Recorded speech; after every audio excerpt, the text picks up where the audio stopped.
Big Sills.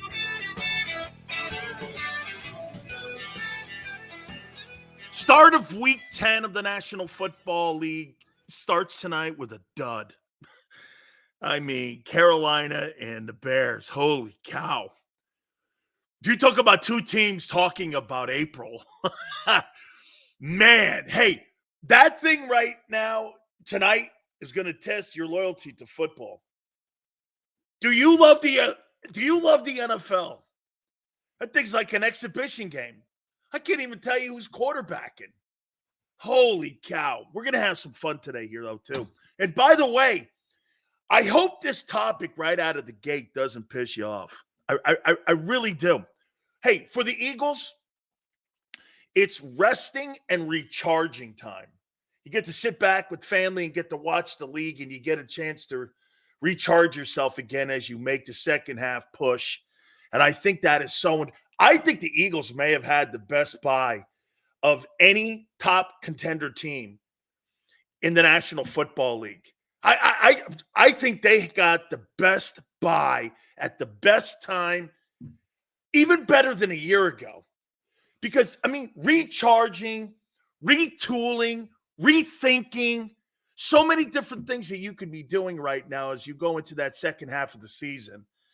And personally, I think this is going to give really a great opportunity to see what this team could do in the second half. You're going to be defined over these next 5 games on what you're going to do for the Super Bowl.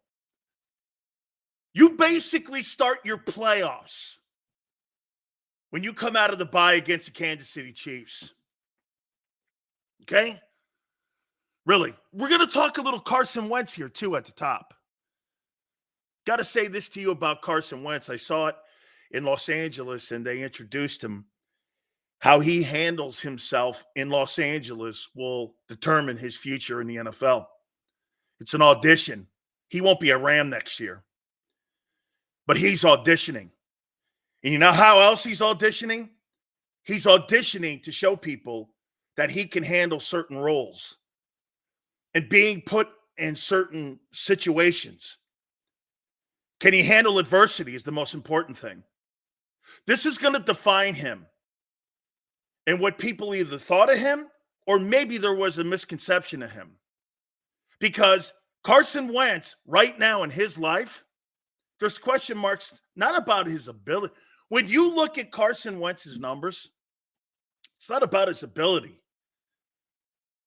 It's about his ability to handle adversity. Dude, the worst thing and character that you can have at that position is not handling adversity. You're going to have more adversity in your life at that position than any position in the National Football League.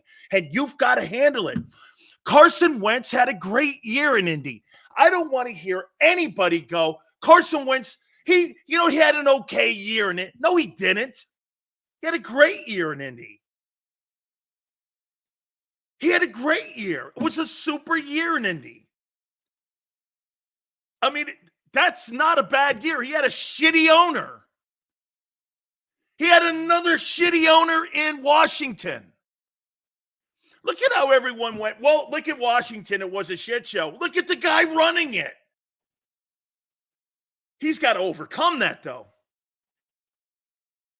You've got to overcome it. You've got to overcome that if you want to be a star. We got Eagle Topics, the segment with my friend Tone at 3:30, Jason Cole at 4:30, who covers the Rams, by the way, and a league Pro Football Hall of Fame insider, voter. We will talk to him. That'll be at 4:30. I want to start this thing off here. And before we get to the Eagle Topics, you think Carson Wentz one day goes into the Eagles Hall of Fame?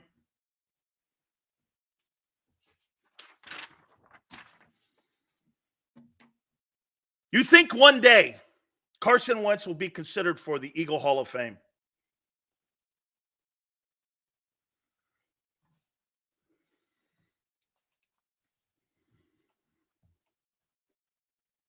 You think he gets in? Kevin goes, laugh out loud. What?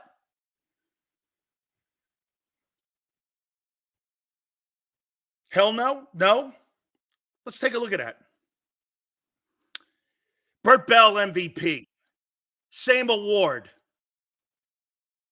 That's your boy Jalen Hurts won. Pro Bowler. Second team All-Pro. Same as Hurts.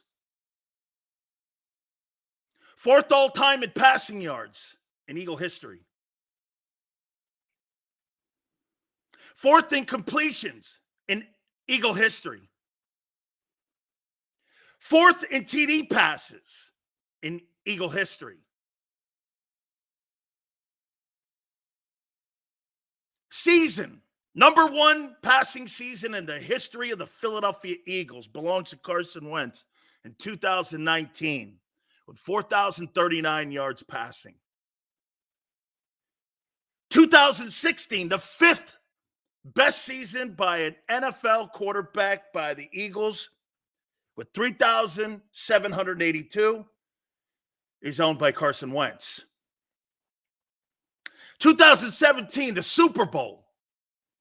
3296, 19th all-time on the Eagle list for the best passing season.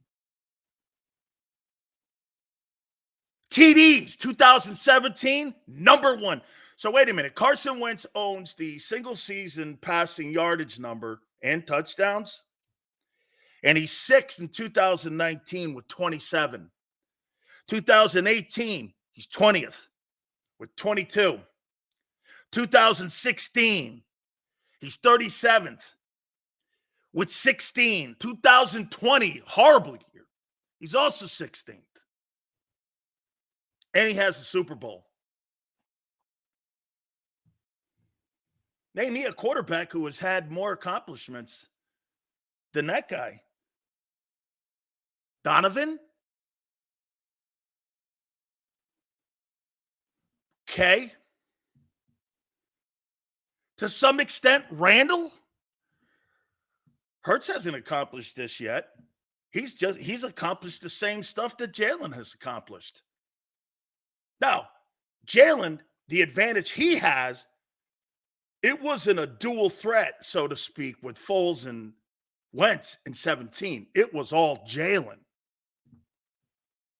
Boy, I'll tell you something. The more you look at his numbers and his time in Philly, you guys are trying to change the narrative on this guy, too. Interesting.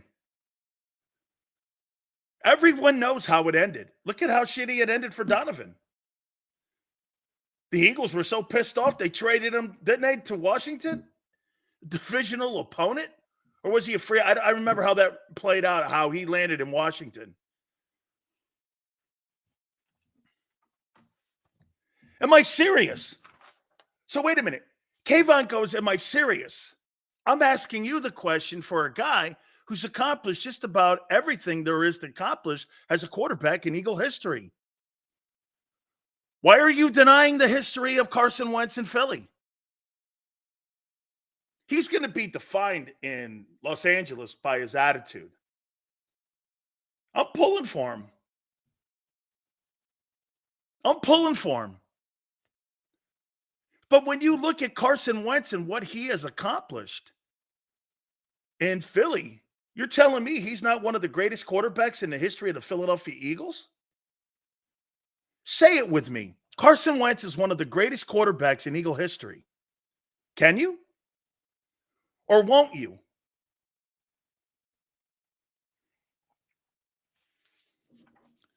You can't, even though his numbers and his accomplishments say it. You know, there's only two other guys that have won the Burt Bell, which is an MVP award.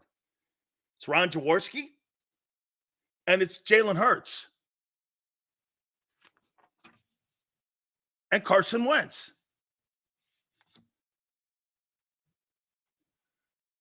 Trivial? You think being part of a Super Bowl team is trivial? You know, I thought about you guys last night a lot and how you treat this guy and how you look at Carson Wentz. Personally, I don't give a shit about his attitude. He's not here anymore. But when you look at the guy's legacy, he left a lasting legacy in Philly that you guys refuse to acknowledge. You should be embarrassed for yourselves. You should be embarrassed. Some of you should be embarrassed on a legacy he left behind there.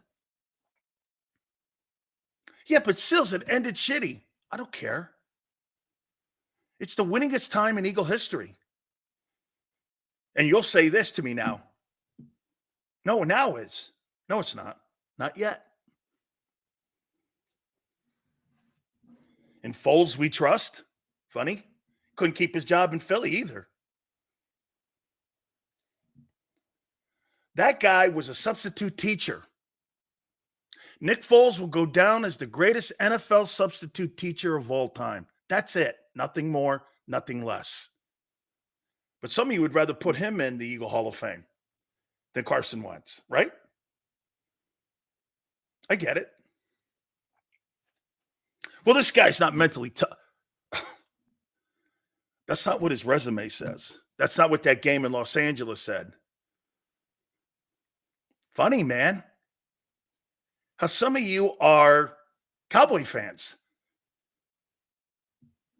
Deniers. Without Wentz, Eagles won't have a Super Bowl. Don't say that out loud too.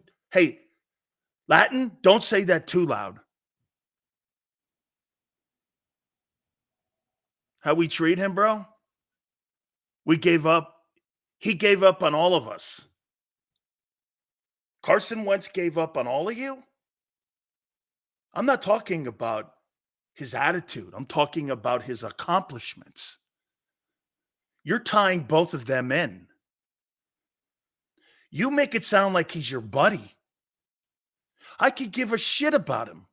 I'm talking about what he accomplished. You're tying emotion into this. Say it with me. He's one of the top 4 quarterbacks in the history of the franchise. Say it, because he is. You won't admit it. This is some exercise. You won't admit. Prince goes, why are we? Because your Super Bowl, part of your Super Bowl team and your legacy is now going to the Rams with an opportunity to further his career. Aren't you rooting for him? And I've been listening the last 2 days. Whether you're rooting for Wentz, I saw something on IP's website. They're talking about it too.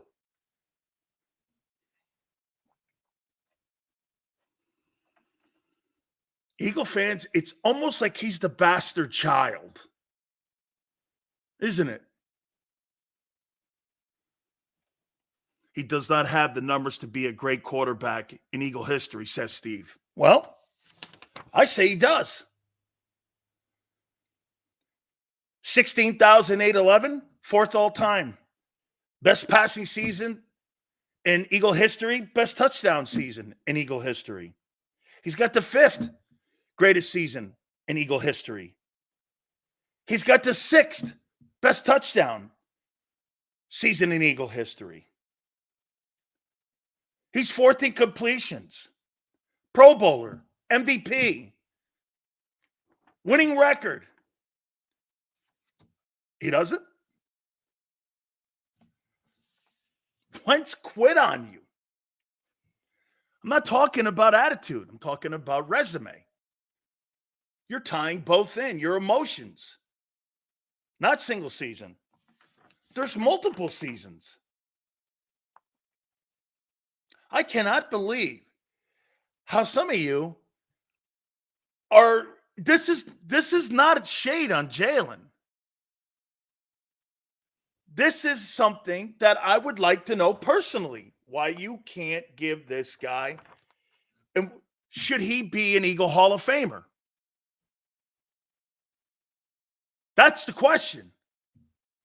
Has this man put enough up to be in an Eagle Hall of Fame? Who do you think was more important to the Eagles' success in 17, Brandon Graham or Carson Wentz? Who do you think was more important and instrumental in this season of the Super Bowl? Fletcher Cox or Carson Wentz? Is there any more person on that team that year that was more important than Wentz during the regular season? No. Maybe no. No.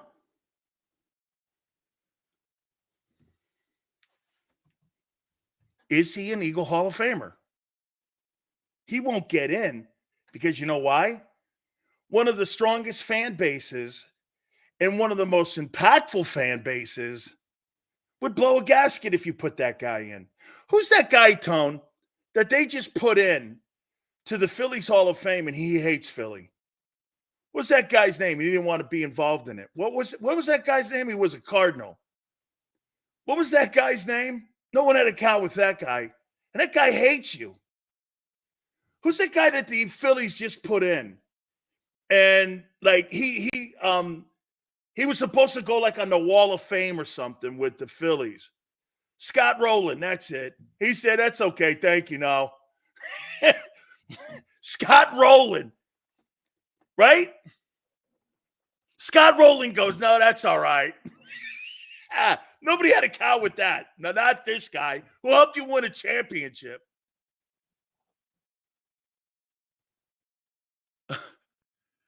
Still says regular season doesn't matter. Well, hit regular season got you home field to win the Super Bowl, dog. This season mattered massively in the 17.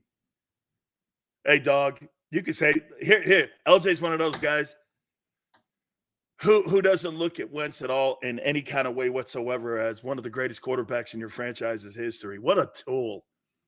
Love Wentz. We got a chip and draft capital ultimately. Gain Jalen Carter, Devonta Smith, A.J. Brown. Kind of all in a cycle, isn't it? This guy has no shot to get in because the fans hate him. Even though at the end of the day, you should be ashamed of yourself, some of you. What's Hurts done more than him? I'll tell you, the only thing he's done more is that he was the single figure last year who almost won it. Greatest Hurricane quarterback, in your opinion? Bernie Kosar. Not Jim Kelly. Wentz had 13 great games in his career. Well, that's not what this says. That's not what that says. I'm not going to hang too much on this here. All I'm saying to you is that this guy belongs in your Hall of Fame. He does. He belongs in your Hall of Fame more than Nick Foles does.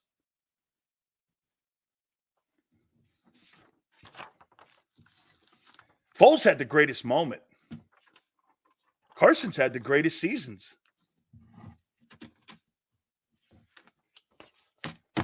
There's no denying it.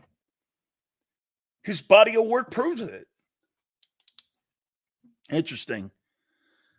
Interesting how you see him. Good luck, Carson.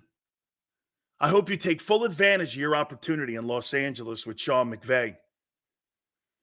This is not about being a Ram. This is about keeping your dream alive and how you handle your role as a football player moving forward.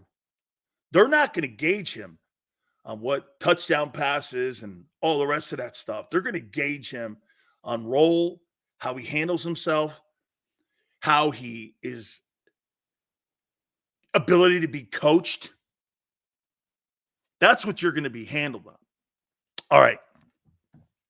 I thought about somebody asked me a question about what something that the Eagles could do to improve their football team. Hey, also, we're going to look at the midway point of all 32 NFL teams here in a minute. So we're going to get into that here in a second as well. I think it's pretty cool to reflect and look on some of the teams, especially what we said at the beginning of the year to where they are now. Kind of like a mid-season report on some of the teams in the National Football League But I want to throw this out here about the Eagles. What would you feel about the Eagles going to some two-back set to try to spark some of the run game and try to put up? Now, do they have the talent to run the ball? How many people think Swift is wearing down a little?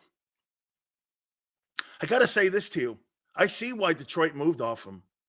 He's not very physical. You don't really have any physical backs. So I don't know you have the talent. I think he's a really good pass catcher. I think if I had to say this about DeAndre Swift as a runner, inconsistent, he's got really good moves. He doesn't run the contact. He's shifty in the lane, but he's not very physical. And that's why he gets yanked out in the 20 and in the red zone. He's not a physical back. The Eagles even look at him that way. He's just not physical. And some would say this, well, he's not getting the ball enough. Well, that's why the Eagles don't want to hand it to him, because they don't want to wear him up, because he's not a physical back. I think the difference this year between your running game of a year ago and your running game this year, you're not physical with your skilled people. I don't think you have anything. And Jalen's not running as much when it comes to the design plays for him to get out and be part of the true running game. You're just not as physical. You got to get back to the physicality of running the ball again. You're not physical. You have no physical running backs. And you're going to need that in this stretch here to close games out. You know, you're 8-1, and you know what's going to be important? Think about this when you come out of the bye against Kansas City. You know, Kansas City's got a top 5 defense. I think that's a top 5 defense. And you know what you're going to need? You're going to be able to have the ball in Kansas City at Arrowhead Stadium late in the ball game for this part of why and how you're going to win. You know what that is? You can't have 3 and outs, a poor coaching decision, and you throw the ball down the field, and then you kick it to Mahomes. Mahomes is going to go down the field and win it on you. He ain't Dak. He's going to win it. You're going to need to be physical, running the ball, 14-play drive, stuff like that. You're going to have to be physical in this next 5-6 game stretch. And you're just not very physical. It's not that your O-line's not. They are. Your backs aren't. There's a reason Detroit moved off that guy. I don't think DeAndre Swift's very physical. He had 2 good games. And the rest of them have been good, using him well. But they're not going to give him 25. They're not going to give him on a consistent basis over these next 5-6 games, 25 carries. He won't make it. Penny who? 5-star. I love it. 8-1. Halfway home, dog. Halfway home. We need Jurgens is the answer. Guy playing out of position. We'll see. We'll see. Would you go to some type of 2-back set to spark the run game? You're going to need to keep the ball away from some of these guys. And especially when you go on the road to Seattle. I'm trying to figure out a way to get the run game going to help out time of possession here and not have these close games against the heart of your schedule. Would you say Shane is the reason Jalen is banged up this year? Jalen legs bailed him out like every game in 2022. Isn't it funny? He's more banged up this year than he was last year. And it seemed that he ran more physically last year than he did this year. Isn't that crazy? Last year, he looked like he ran more RPOs. And this year, he's more banged up. Isn't that crazy? He's more banged up in the pocket than he's actually banged up when he was running more RPOs last year. That's actually wild to me, for me to even to think about that. He is more banged up now than he was banged up last year. Okay? O-line isn't playing as good.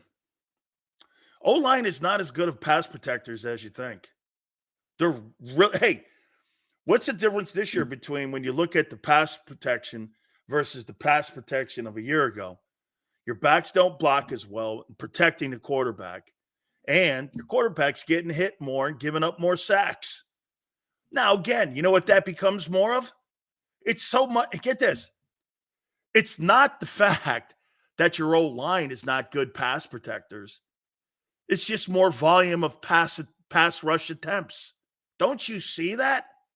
The grades for the group are going to kind of be down because the hits are going to be up and the pressures are going to be up and the interceptions and the turnovers are going to be up because of why? There's more volume of attempts, which means Hurts gets hit more, which means run the ball and with physical.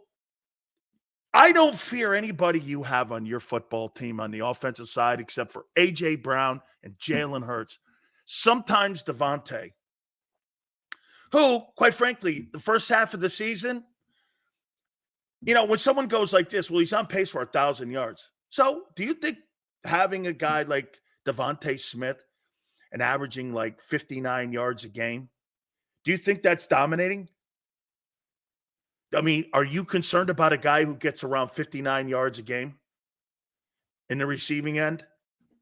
I don't know, man. We got a guy on the other end getting 140, 130. Then you got another guy getting 50 or 60 yards. I don't know. Probably still. Okay. But when I look at Devontae's first half, I do this. I don't know, Hunter Renfrow stuff. I'm not saying Hunter Renfrow's as good as him. I just kind of see the same numbers. Our running backs are only as good as our offensive line. Run blocking is going to take even more of a hit without Goddard by far. Oh, that is a really good take too, T-Car, because now you got to – now get this. So your edge rushers now are going to have – when they're running against the Eagle offensive line, who are you putting out there at tight end when you take on Micah Parsons and you got to run a twist on? Who's the end? Are you going to bring Julio down? Probably not. That's going to give edge rushers, because Goddard is exceptional in the run game. And I think he's a damn good pass probe tight end.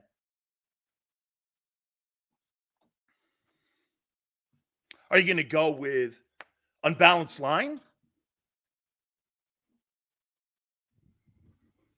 How are you going to again, in this offseason, every one of those Eagle coaches are doing this right now. How can we, what's the one area? Okay, in case it's me, what's the one area that you would like to see them go into Kansas City having worked on coaching-wise? Players are not there. They're off until next week. What's the one area the coaches you think have to do a better job of once the players come back next week and get ready for Kansas City? Who? Okay? Let's start with the offense. Let's start with the offense because we're there right now, so let's stay there. What's the one area? Short intermediate plays? Shorter passing game? Quick slants? That would help the run game? That's a great take, LJ. Wait a minute, Brotherly Tough. Let me show you something here. Sometimes up in New England, when Brady was struggling with the run game and when he was even down in Tampa, what did they do to loosen up the linebackers and move the guys off the line of scrimmage? They would do those quick slants or those wheel routes, right? Brady would go to that short passing game, or he'd go to the dump off, or he'd go to the short passing game. What did it do? made the linebackers had to get back a little bit deeper in their sets instead of moving up. Because right now, if you're playing against the Eagles, okay, and you got a decent secondary, and by the way, Kansas City, there's not a weakness. You heard Bill Moss yesterday. There's not a weakness on that defense. Linebackers are great. Defense, they got two guys on that defense are going to get at least 13 sacks this year too. Their corners are exceptional. There's no weakness. Okay? There's no weakness. And if that's me, I'm going to try to stop. Now with no Goddard, I'm going to stop AJ. And get this, I'm going to single cover Devonta. I have no problem with that. And I'm going to press him. I'm going to press him. Let's see how you move the sticks against Kansas City. How are you going to do it? Running the ball? Okay. So running the ball here, right? Running on second down? I think more running on first down. Brady isn't on the Eagles. That's not what I said, Barb. It's a fundamental process on how you loosen linebackers up.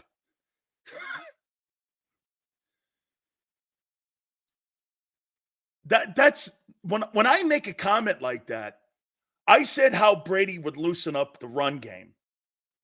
He would go to short intermediate wheel routes and hitch passes and slants to move the backers back. I think that's kind of what you have to do. I'll say it again for some of you.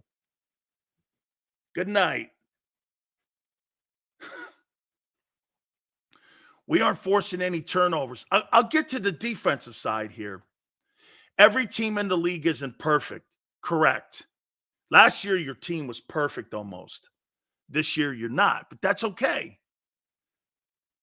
You got a quarterback that is getting better from the first 4 games of the year. I would make this comment to you. Even with the Jets game wedged in there, from the first 4 games and then 4 after that, I would say this to you, that he's gotten better every week. He's gotten better every week.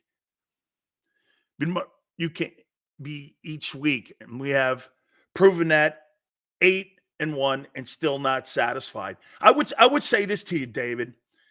8-1 is without a doubt. I say this to you, unbelievable. How you're 8-1 and the way you've played on defense is insane. And with all the turnovers, he's 4th in turnovers in the league. With all the turnovers mean opportunity to score. And the way your defense is played, giving up all the yards that they give up, there's 2 factors. The way Hurts is playing better, and they're playing red zone scoring defense. They haven't given up points. Teams that they've played have struggled in the red zone against Philly. Now, is that coincidence? I don't think so when you're talking 8-1. I don't think anything is coincidence when you're 8-1. I just do not. I don't subscribe to coincidences when you're consistently doing it on a weekly basis. That's stupid talk. Okay? The Eagles have no luck. That's nothing there's no part of luck in football. You get hurt, it's what it is. It's a physical game. You throw a pick, they get paid too. Coach makes a bad play call, that's not luck. That's skill. Quarterback throws an interception. There's a tip. The other guy is part of the game.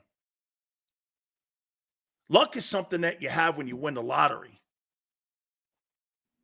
That's luck. Football, getting hurt. So what, do you think it's unlucky Goddard got hurt 2 years in a row? Or has that become a trend now? Or you missed 21 games of your career in 6. It's a trend. That's who he is. He's often injured. Say it. Brian Johnson also has to give the O-line a chance to get going. After 2 or so runs, he completely gets away from it. How How do you think they're doing on first and second down this year? You see, A.J. Brown just covers so much, man, because he's so good. A.J. Brown has covered the run game a lot. He's covered the ineffectiveness and toughness of the – I don't think you have physical backs, and I said it a couple of minutes ago, and I'll say it again. You're not as physical this year as you were a year ago. I don't feel it. You're more finesse this year, except with the receiver and what Brown's doing, because then you get physicality.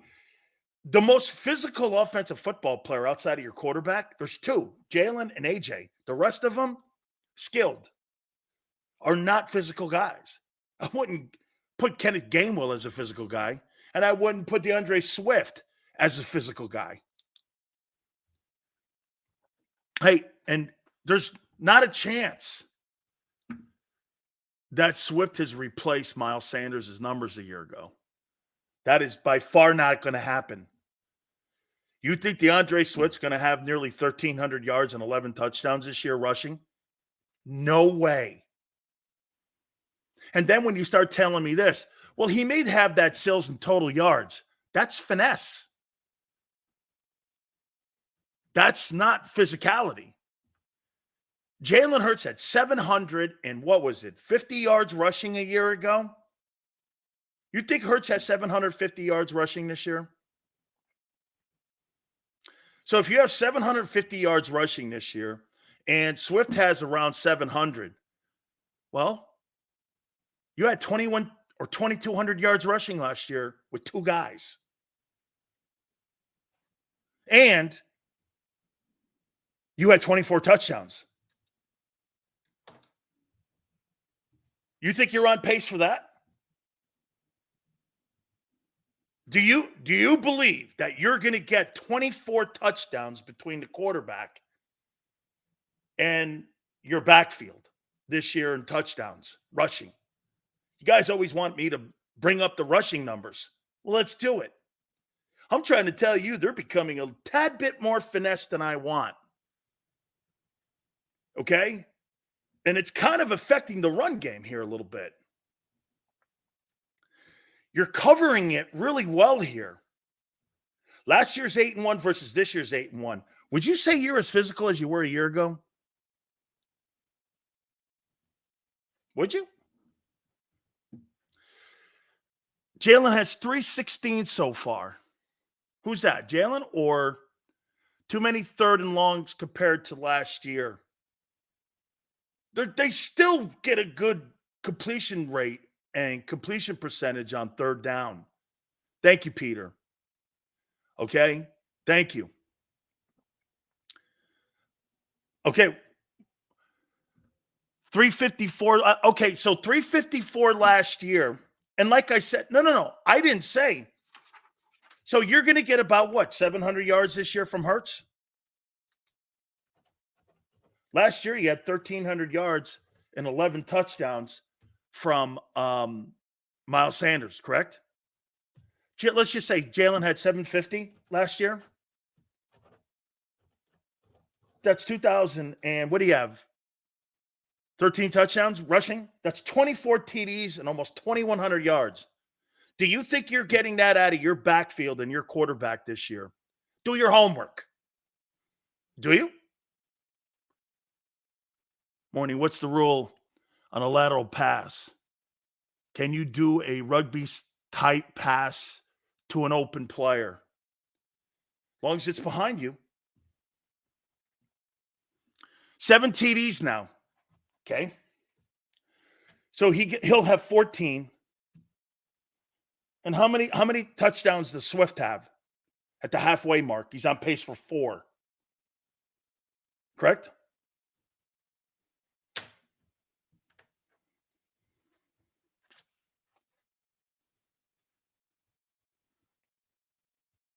You think you're getting 2,100 yards out of your running back and your quarterback this year in rushing?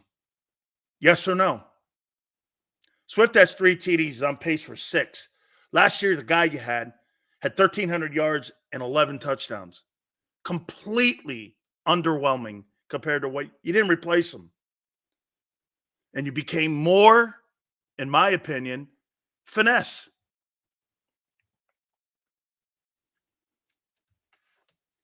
Yeah, and tasty. And the majority of those came in 2 games.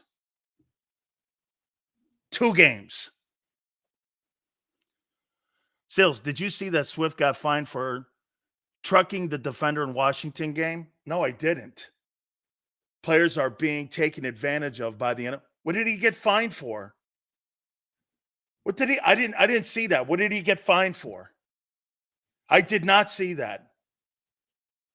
A lot of Sanders' yards were in mop-up. They weren't in mop-up. You guys were mopping them up in the first half. Mop-up? Mop-up is how you close teams out. Mop-up?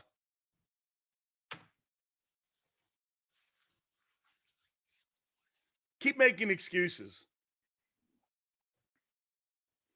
You're not getting 2,100 yards rushing and 24 touchdowns from what you got in the backfield. Hurts is going to get his. He's going to be around 750.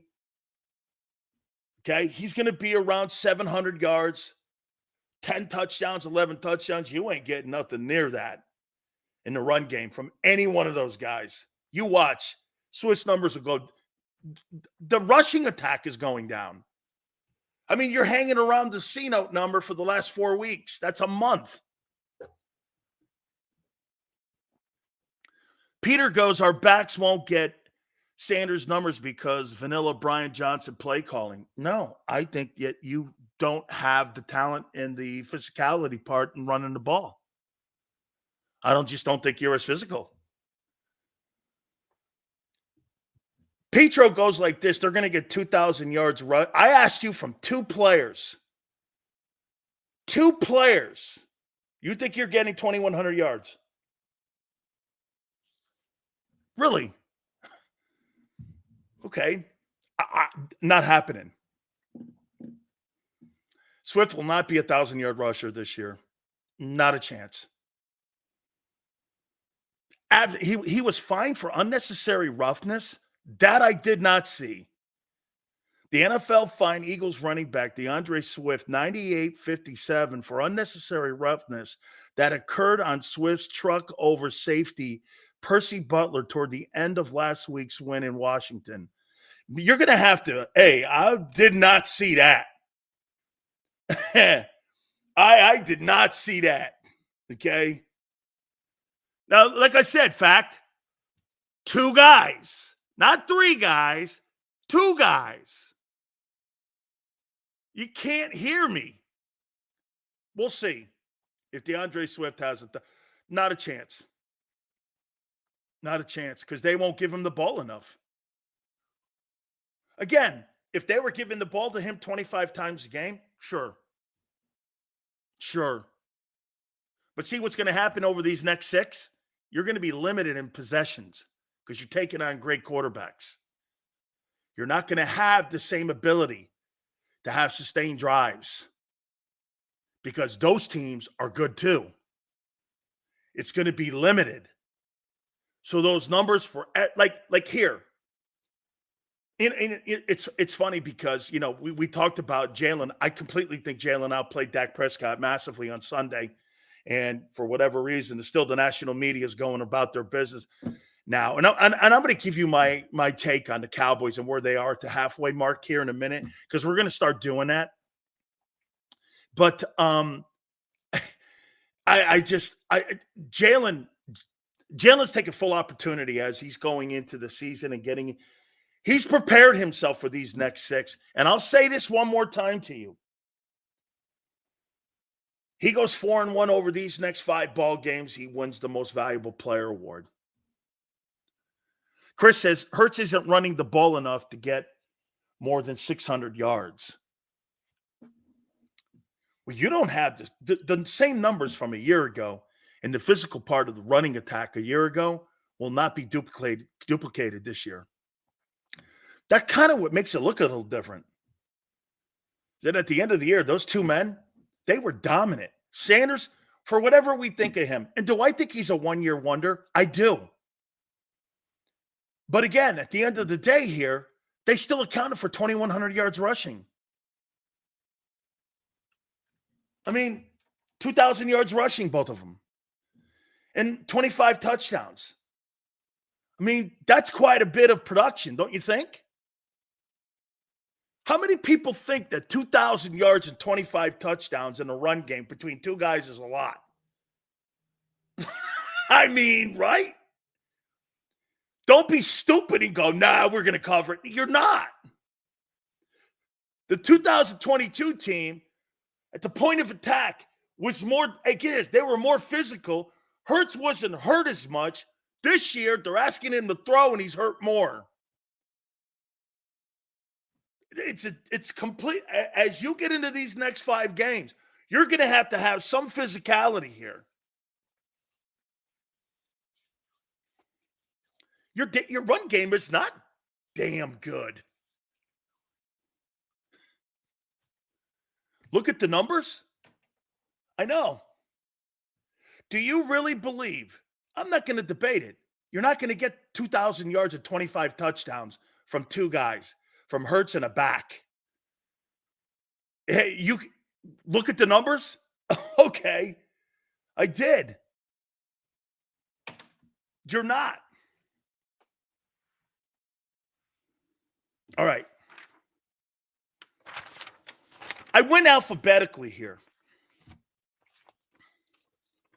Hey, let me do this to you guys.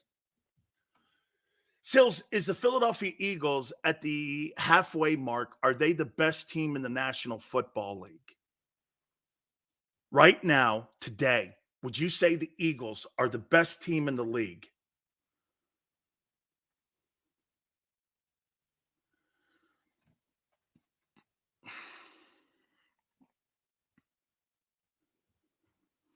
At the halfway mark, are they the best team in the league?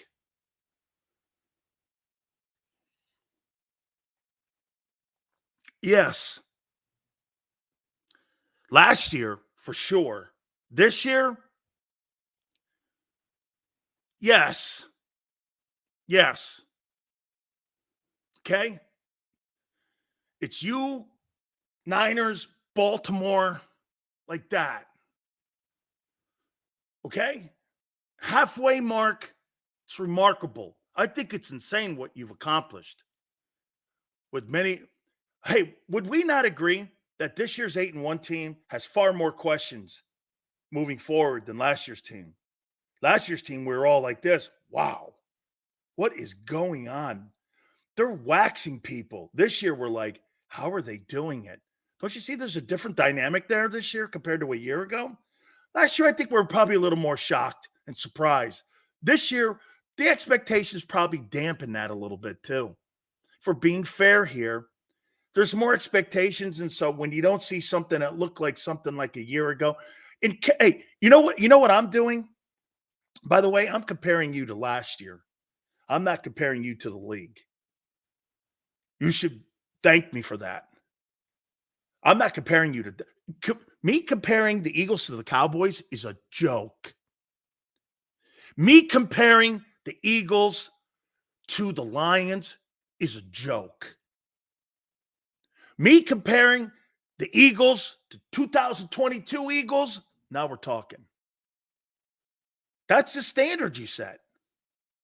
Okay? It's your own internal standard we're talking here. So when some of you get a little bit bent, I'm not comparing you. And maybe I'm glad, you know what? I'm actually glad I'm not comparing you to other NFL teams. I'm comparing you right now to yourselves. So are the Eagles now? I'm not going to waver off what I said, Buffalo and Dallas yet. I'm not. I'm at the halfway mark. I'm at the halfway mark. Okay? I'm at the halfway mark right now. So I'm not changing that. I'm sticking to my guns. I still think the Eagles get to the NFC title game.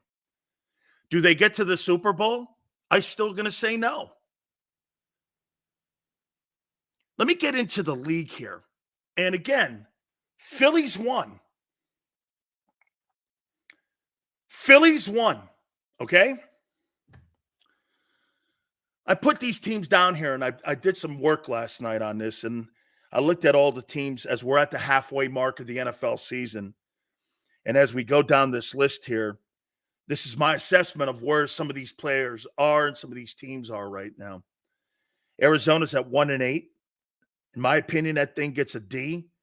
I think Gannon has been okay. I don't think he's been awful. They get Kyler Murray back this week, but they don't have a lot of talent on that team. Their first half is nothing for me but a D. Atlanta, 4-5. Robinson's not being used enough. The quarterback situation, in my opinion, is still not good enough in Atlanta, and you've got to rectify that.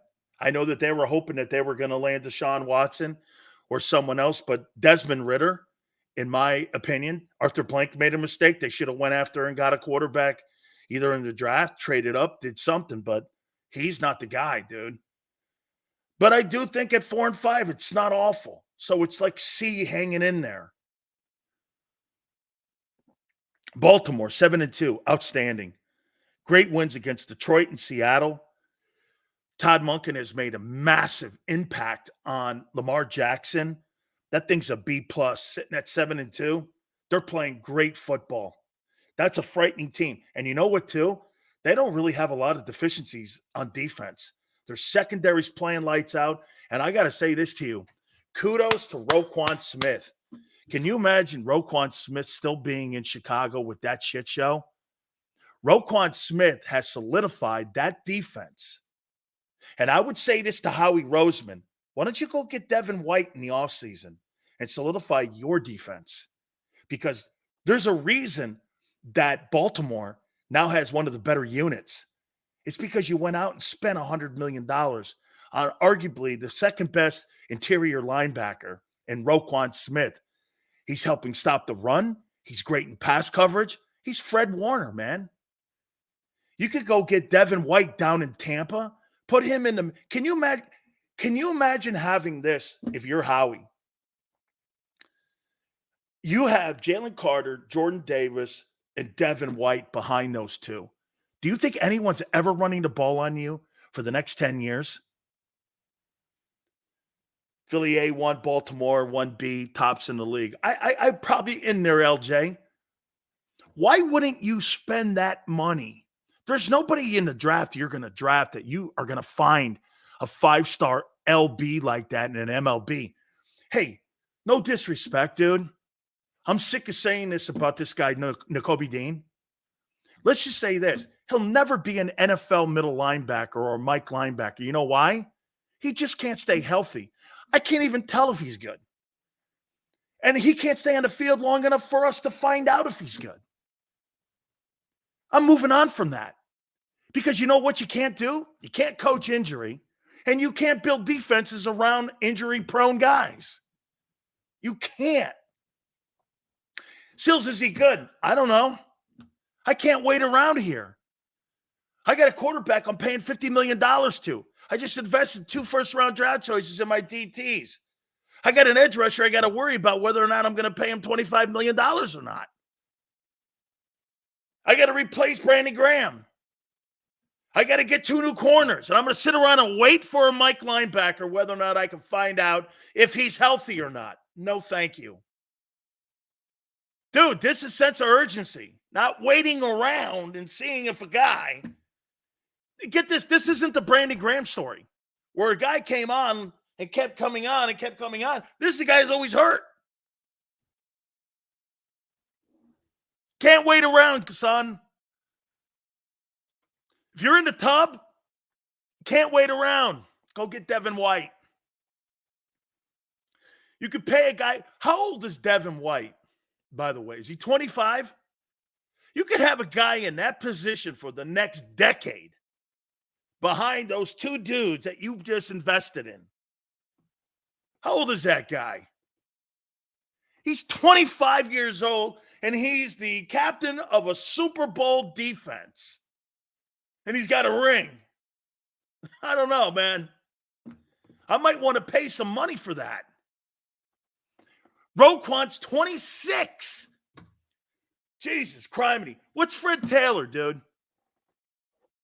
I don't think there's any coincidence that those units are good and you got a great Mike linebacker.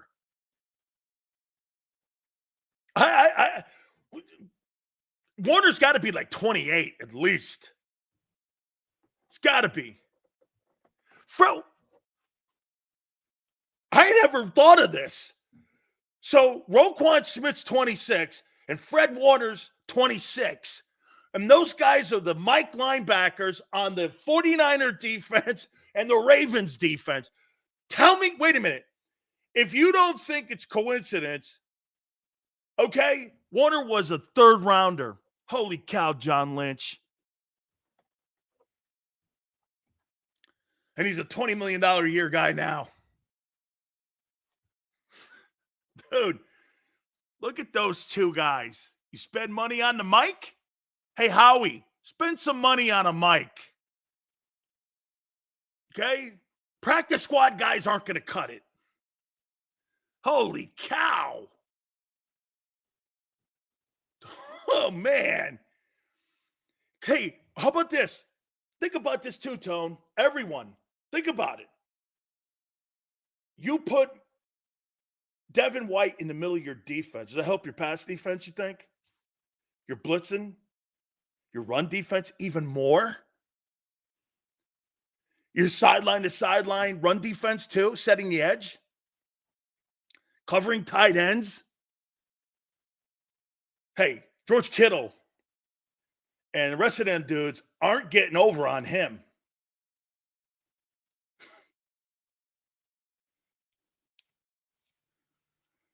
Problems in San Francisco, excuse me, Keon, the problems in San Francisco aren't defense.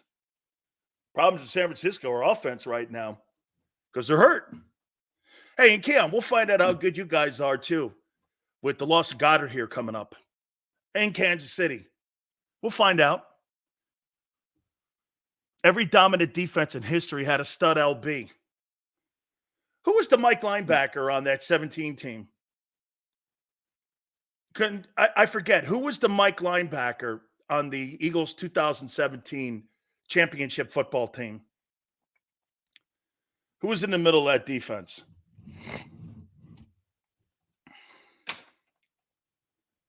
Who was that guy? Ain't no excuses. Excuses. So wait a minute. Excuses? Okay, we'll find out how good you are without Lane Johnson and A.J. Brown. It'll happen. Dude, Nigel was good, man.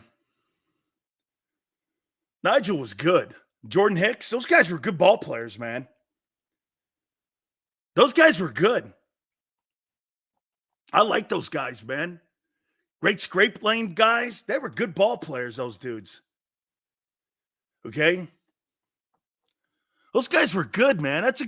Hey, Jordan Hicks, Kendricks, and Bradham, those guys, that's a good group.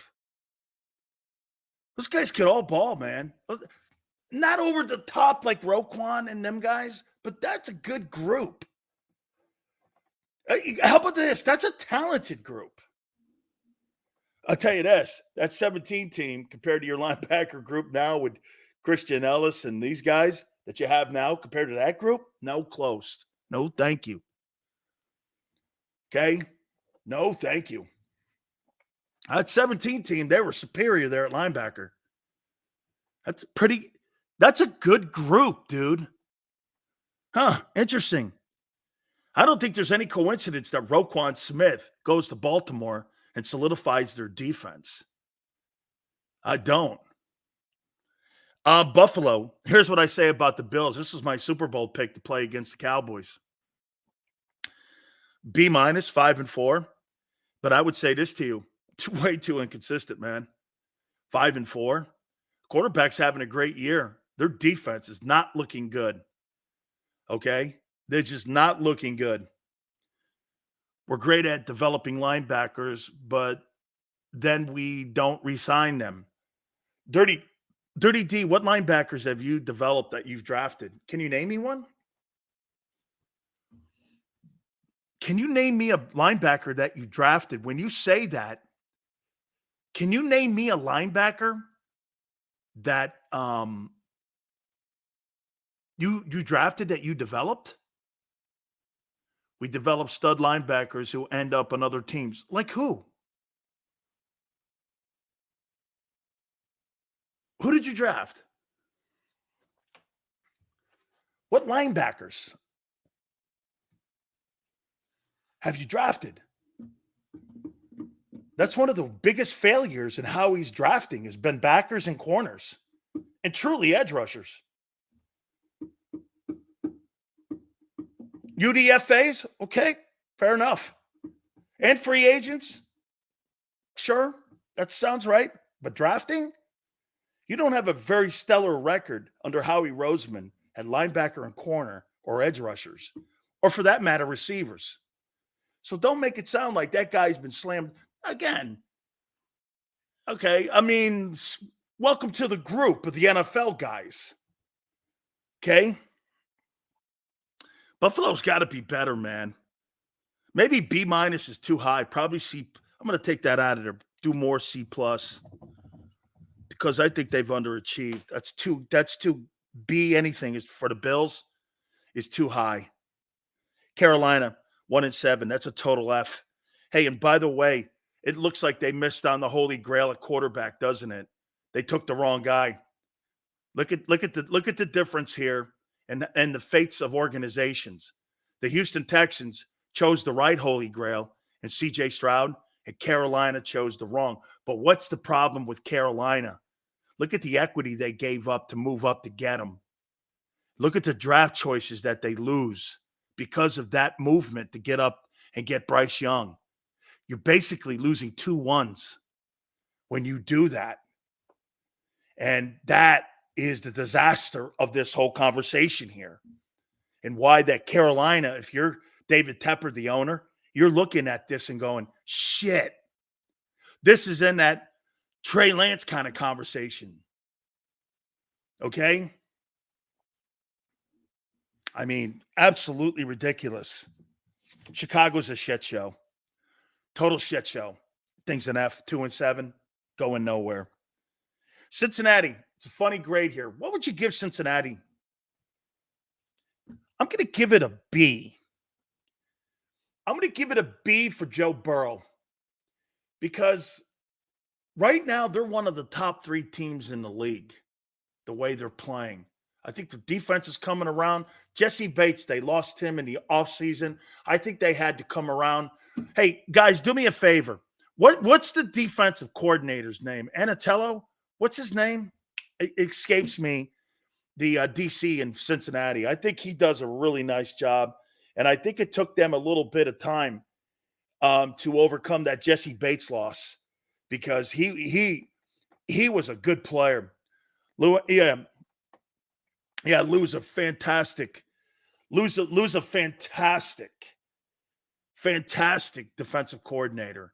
And he's figuring that thing out. Cincinnati 5-3. Get this. See, look, the record really doesn't dictate how good that team is because of situations of injury. No excuses, like you guys say, and agreed. It's part of it. Okay. That 5-3 record, they play more like a 7-2 team right now to me. That feels more 7-2. Cleveland, get this. I'm shocked they're 5-3. But that 5-3 record, you know what it feels like to me? 3-5. Because of the inability of the offense. They're hanging there at 5-3 because, hey, Myles Garrett played in Philly or Dallas or Chicago or New York or Los Angeles. You would be throwing his name around for the MVP, not just Defensive Player of the Year. You'd be talking about him as an MVP. He has had a sensational season. Where is he in the sack list? Myles Garrett has 9.5 sacks at the halfway mark.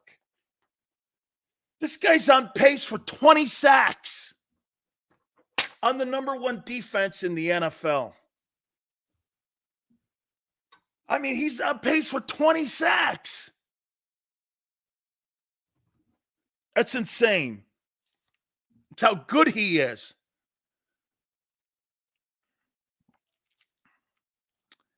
Dallas, here's what I say about your Cowboys.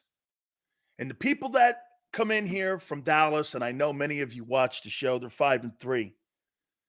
I'm sorry, man, but at the halfway point, here's my diagnosis for the Cowboys. You can't beat contenders. You can't beat them. Name me a contender you beat that could win the Super Bowl. Name me one. Actually, name me one contender that you've beaten in 2 years. Actually, name me one contender that you've beaten in the last 30 years that were Super Bowl contenders. You don't beat Super Bowl contenders. You beat the Jets and the Giants. Did you see that point spread for this weekend? It's 16.5. That's something you see when you see like Alabama playing Vanderbilt. Okay? That's when you see point. You don't see 16.5 point spreads in an NFL ball game. It just totally shows you the incompetence in New York. Watch New York make that game close. Dallas Cowboys, my assessment of you at the halfway midterms, you can't beat contenders yet. You can't be considered a contender if you can't beat them. Get this. People would go, the Eagles really, yeah, but they beat Miami. They beat the Cowboys. They beat some of these teams that people consider contenders. And they win. I'm not going to disparage that. And I'm not just going to gloss over that so that people can justify the freaking Cowboys. They beat no contenders. This game coming up, Kansas City and Philly. This is a powerhouse game. Any one of those teams can win a Super Bowl, even if one of them loses. Even if one of them kind of gets beat by 10 or 11, they could still win it. Okay? You can't beat contenders. And what makes it crazy is that Cowboy guy convinces himself he's a contender. You're not a contender. Funny thing is national media will call the Dolphins and Cowboys contenders as soon as the Eagles beat them. They're all of a sudden become pretenders. But you know what Philly does? Philly puts the realization into that they're pretenders. And I hold to that. You beat them. You have to get credit for that. That's awesome, man. Thank you, Chuck from Ireland. I appreciate it. That's really cool, man. Dude, you can't. Oh, so the Eagles beat the Dolphins. By the way, the Dolphins are going to win the AFC East. Okay? They're probably going to win the AFC East.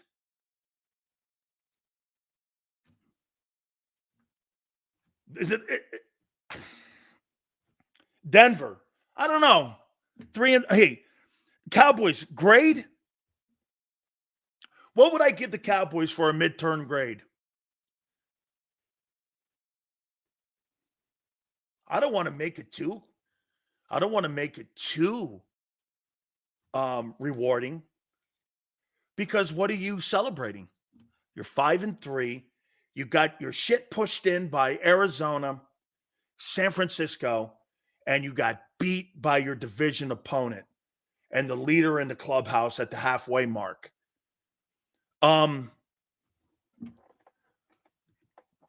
C+.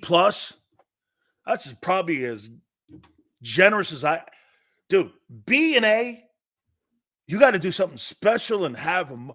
What has the first half of the season? Show me something that Dallas has done that was special in the first half of the year. I'll tell you what the Eagles have done. They've righted the ship. They beat 2 contenders. Dallas can handle Hollywood. Can have Hollywood. I'll take the Super Bowl runs. Brotherly, absolutely. You're a football team. They're a freak show. What has Dallas accomplished in the first half? Let's look. What have they accomplished? What have the Dallas Cowboys accomplished in the first half? Thank you. Hey, 34, thank you. I appreciate it. That's a very kind compliment. We got a lot of talented people, though, but thank you. Jerry's TV ratings. Mario, probably true. Okay? Probably true. I don't see it. Denver. I kind of think Sean Payton. I'm going to give him a C+, the Cowboys. That's as generous as I can be. Denver. I think they're kind of riding the ship here a little bit. They're 3-5. I don't believe they're going to make a playoff run here, but they've kind of righted the ship a little bit here. I'm going to give them a C. I think they're riding the ship. They're kind of slowing down the bleeding here a little bit. Detroit. They got a huge win against Kansas City. They got blown out by Baltimore. They're 6-2. I'm going to give that team an A. I think they've had a really good first half of the season. Their midterm grade, they should get an A. Green Bay, 3-5. Jordan Love's not the guy, man. That's a D+. They're up and down. It doesn't look. I'll tell you this, man. This Houston team at 4-4, this is going to sound crazy. I'm going to give them an A. D'Amico Ryans has done a brilliant job. He's coach of the year, man. Nick Caserio, the general manager, I can't believe that they've turned the Houston Texans around. Way to go, man. That's a nice job in the first half. Who would have thought they'd be 500? Indy, 4-5. Outstanding job by Shane Steichen. Quarterback goes down. Stupid shit with Jonathan Taylor at the beginning of the year.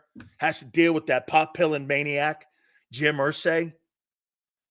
I mean, I got to give him a B, man. They've done a nice job, even though 4-5. Doug. Trevor Lawrence is playing great ball. They're 6-2. You got to go A here. Kansas City, Chiefs. Am I wrong when I say this? Am I wrong when I say this? Kansas City's a defensive football team now? I would give Texans a B. They are about 2 or 3 games on that schedule should be wins instead of losses. They could easily be 6-2. I think they're figuring out who they are. I think they're figuring out they're good. Can I tell you who the Texans are now? The Texans are the Jags of 2 years ago under Urban Meyer. They just don't know they're good. And they are. Jags get an A. Doug, outstanding. Kansas City, A. Raiders, complete shit show. Front office is a disaster. Disaster. Okay? CJ Stroud versus Trevor Lawrence twice a year will be amazing. Absolutely. Hey, get this. You know who I think the second best quarterback in the NFC East is? Sam Howell.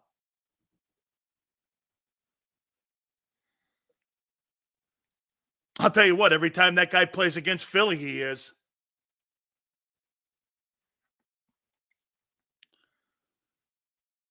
The Chargers, I mean, why when I look at the Chargers, I gave the Raiders a D. Who are you taking?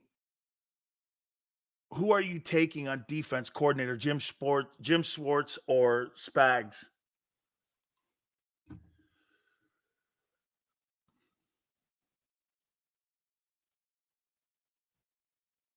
That's a great question. That's a great question. I'll answer that in a minute. Let me write it down. DC. The Chargers, why do I look at a 4-4 record and feel like that thing looks more like 2-6 or something? I don't feel that's a 4-4 team. I gave them a C plus, I guess.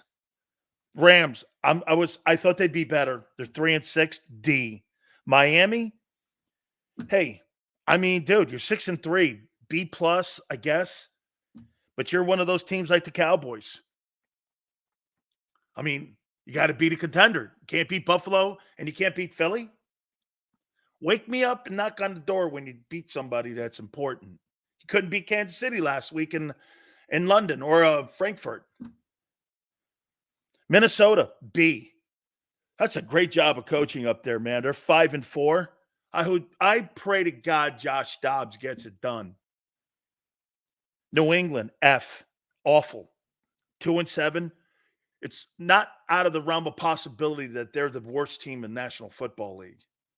Let that resonate. The Patriots are the worst team in the league. Wow. You got the winningest coach in the history of the National Football League with the worst team in the league. what is it? 6 years ago, they won 5 years ago, they won a Super Bowl, right? That thing 5 years ago, they won a Super Bowl. Am I right when I say that? New Orleans, C-, underachieving at 5-4. I thought they'd be further along. You got a shitty schedule. Where are you? The Giants, brutal. 2-7. There's another awful organization. The Jets, I'm going to give the guy a B, man. They're 4-4. I can't believe it. Aaron Rodgers goes down. Their season did not implode. Pittsburgh, 5-3. How are they doing it? Oh, wait, let me get it right. Who's the coach? Mike Tomlin. I'm giving you a B-. I have no idea how you're doing it. I have no idea how they win like that in Pittsburgh. 49ers. Hey, the honeymoon's over, Brock Purdy. You get a B, but your second half was going to define whether or not you may be the future or not the future of that organization. You've had a nice first half. Little bumpy end, the tail end, getting into that halftime number. You got to pick it up. Seattle, outstanding coaching, B+. Tampa Bay, 3-5, Bills due. The Super Bowl bill is due. And Jason Light, the GM, is paying the Bills now. That's why that thing's a shit show. I feel bad for Todd Bowles. 3-5. That thing's going nowhere. D+. In Washington, white flag's been raised. What can you say about a team with a white flag? They're 4-5. It's good coaching. It's keeping that thing afloat. But they waved the white flag. That thing, they've waved the white flag here. All right. Guys, don't forget, Tone, our friend, is going to be throughout the next couple hours here of the program. He's going to be throwing a code word out to you. Our good friends at Hooters. It is Happy Wingsgiving for the month of November. All you have to do is identify a code word, send us your information, dansileo@gmail.com. You get a chance to win yourself some gift certificates, some merchandise. We'll name the name of the winners on Monday, a football Monday, and we'll start the process again on Tuesday. So you'll see that code word. Email us, dansileo@gmail.com, and you may see your name as a winner on a football Monday, and that code word will be out there. That code word got me real good yesterday, Tone. So I totally dig that. By the way, Tone's going to join us at the bottom of the hour real quick here. Don't forget also, it is, like I said, Happy Wings Giving for the month of November here. Great specials. The iconic Hooter girls want to thank you for all what you've done by going into all the locations. Ice Cold Coors Light drafts, $2.99, 25 cents of the purchases all go towards a local charity. The 2024 Hooter calendars are out. There's $100 in coupons that are in the calendars. You can get those at northeasthooters.com. That's northeasthooters.com.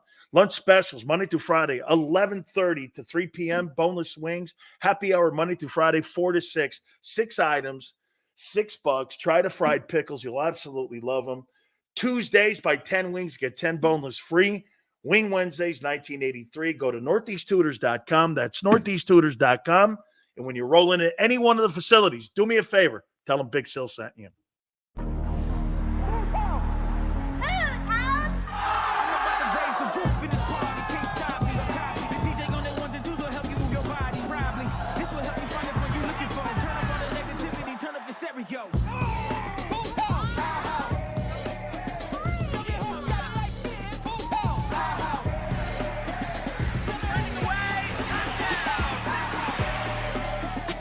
Football and Hooters, the perfect pair.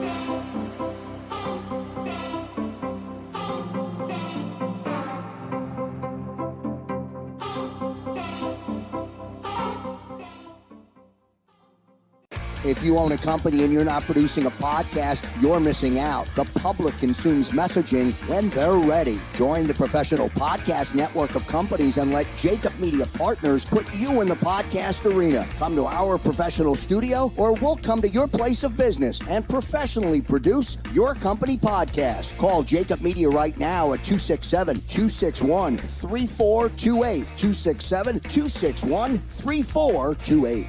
My name is Dr. Bruce Grossinger, and I'm the medical director of Philadelphia PRP and Stem Cell Institute. I'm reaching out to those who suffer from spine and joint pain. We use treatment methods that require no surgery, no scalpel, no drugs. Running, walking, or whatever your desires are, Dr. Grossinger is where you need to come. You can benefit from the same PRP and stem cell treatment as Wilbert Montgomery. Call us now at 610-222-5675. We're here to show you a better way to spend your state income taxes and get the money to where it's needed to most to the thousands of qualified kids. What we like about Blocks is they really know where the need is. This program ensures that their dollars come 100% into these kids for their tuition assistance. If you are able, Blocks makes the EITC piece go very quickly and very smoothly. Turn your PA state tax liability into need-based scholarships and receive a 90% tax credit.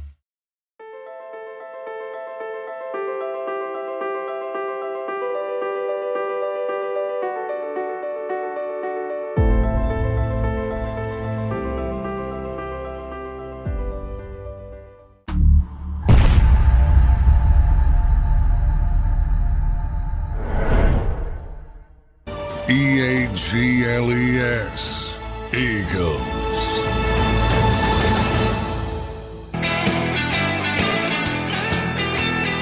Big Sills. I look at the playoff race right now. Don't forget, Tone's going to join us, the segment here in a couple minutes. Jason Cole, our Pro Football Hall of Fame insider, he will join us, voter. That'll be at 4:30. By the way, we're working on a book, believe it or not. Funny, Tone was talking to me prior to coming on the air about, some of the exploits of Big Sills there, especially on the wrestling side. I've wrestled everywhere from Berlin to Tokyo. Let's see. Tokyo, Berlin, Vienna, Portugal, London, south of France. I lived in Europe. I haven't really said it that much, but I lived in Europe for about 8 months. And yeah, crazy experience. Grocery stores are not open on weekends in Vienna, Austria. And table milk is on the table all the time. I'm like, what is that? And the milk is, when you want a glass of milk, it's on the table, like ketchup. And I'm like, and when you ask for ice, can I have a Vasa, please? And they're like this, no Vasa. And I'm like, no, that's not ice cubes, dog. 3 ice cubes is not. See, the people in Europe think you're getting jobbed if you get a. You know how you go to a McDonald's and they like to put a ton of ice in it? Okay. Then they give you like Coca-Cola. People in Europe only want like 3 or 4 pieces of ice in their Coke. And they think they're getting hosed. They are actually. He's right. I mean, they're right. It's like the box of cereal. You get that big box and you get that much cereal in it. See, Americans are duped. We get duped like that, man. You know what I'm going to do? I'll do this here with Tone here. Let's bring him on here. It's time for the segment. I enjoy talking to our friend here each and every single day. Big Sales, how you doing, sir? So what do you think of that, man? Vienna, Tokyo. Big Sales going global. I like it. I love it, man. I used to get on a train and go through the Vienna Alps. And we would stop at Bonn, Graz, all these places, and we would wrestle at these places. And it was crazy. Which country gives you the most? When you think back to all the countries you've been to, all the different cities that you've been to, you know, in your wrestling career, which one gives you the most? Which one gives you the funniest memories, the best memories? Vienna. How come? People were weird. And I mean in a good way. All right. They would ask you questions, and I was like, well, we were like the biggest dudes there. And you walked into these places, they would be very kind to you. What would you like to eat? Hey, here. Hey, here's a beer. Guy handed me a beer once. I'm at like a beer garden. I'm getting hammered. I didn't pay him anything. He's going, here, take it. And I'm going like, hey, get this, dude. The beer's under the ground. And they don't have no carbonation in it. They got all their kegs and stuff under the ground. There's no carbonation in the beer. And you get blitzed on that beer there, man. It's crazy. Also, the Red Bull's different. The greatest drink I've ever had in my life was in Vienna, Austria. It's called Red Bull and Red Vodka. Red Bull and Red Vodka. Okay. Man, I'll tell you this, dog. I've had Red Bull and vodka before. I haven't had Red Vodka before. Red Bull, Red Vodka.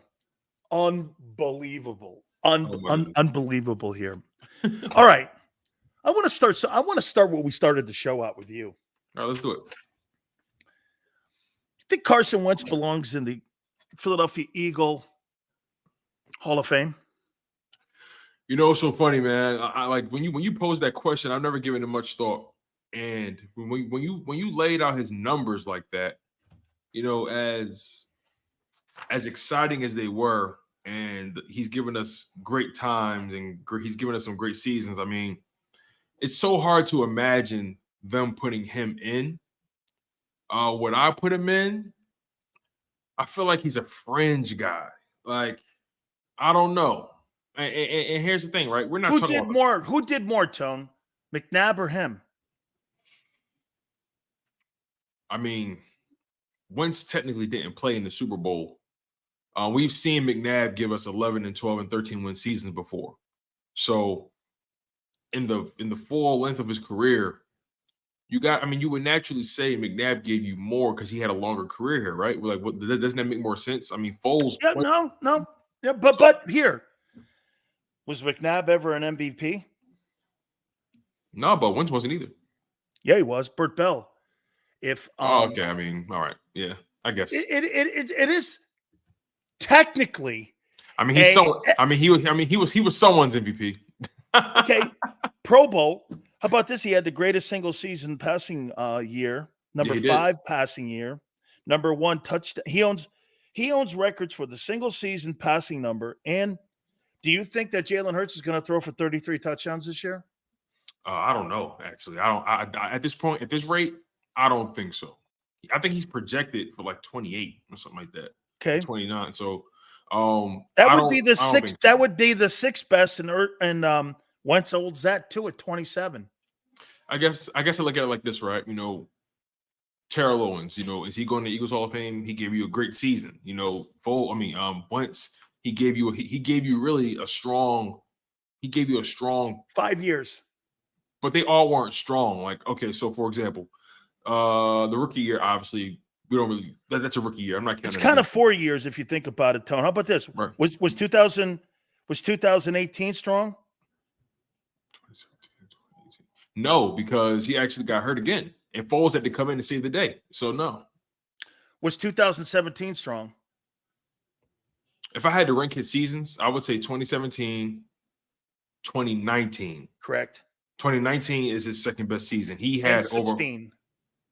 16 was the rookie year. He had 16 touchdowns, like 15 or 14 interceptions. I mean, I don't really count anyone's rookie year against him like that. 37-82, he had 16. He was 5th all-time Yeah. in the history of the Eagles single season passing number. Yeah. Overall, I don't think he'll get in.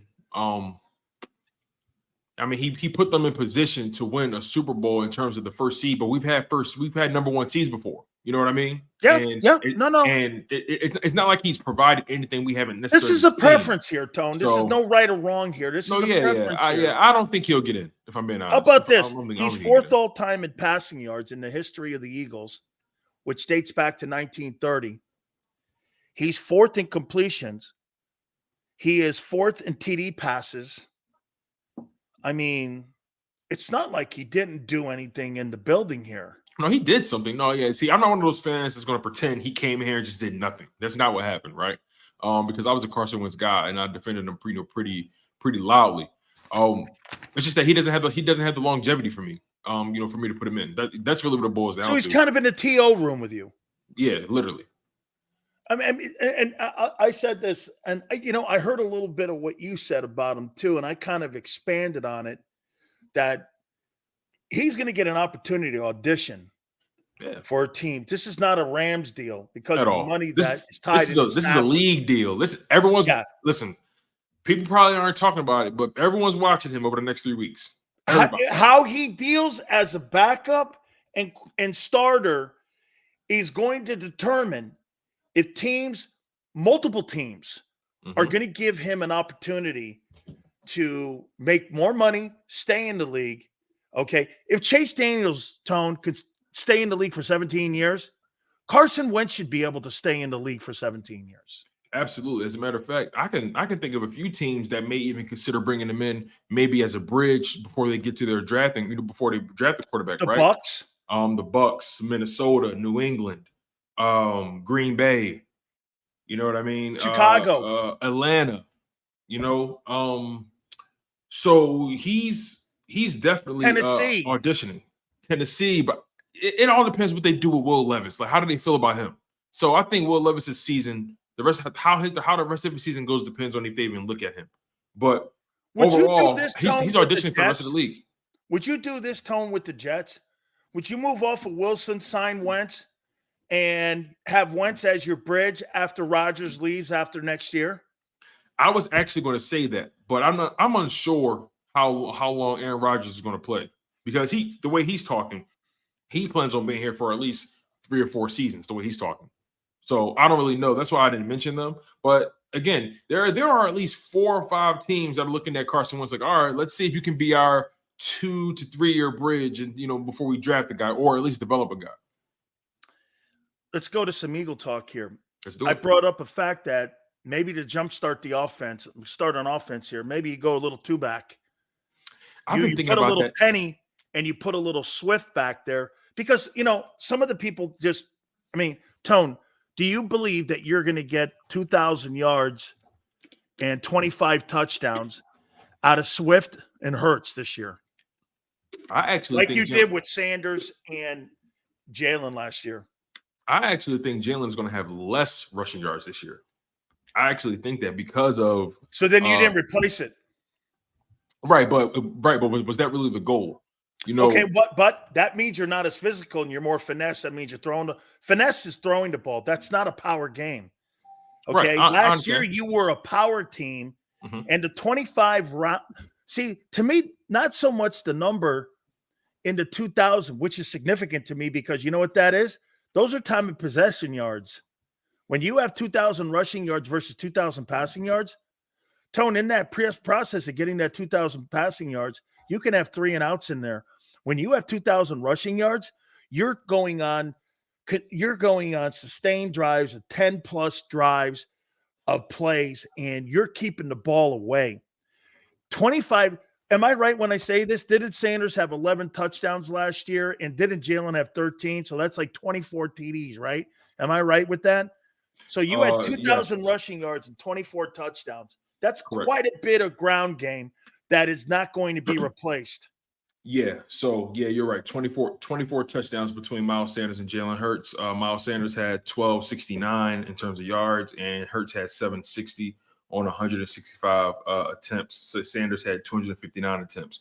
You know, as of right now, as it stands on the 2023 season, Jalen Hurts is on pace for 596 rushing yards on the season. So 200 off. That's about 200 less, right? So although you may have sacrificed some of your running production, the reality is, I think what the Philadelphia Eagles are doing now is what they wanted all along.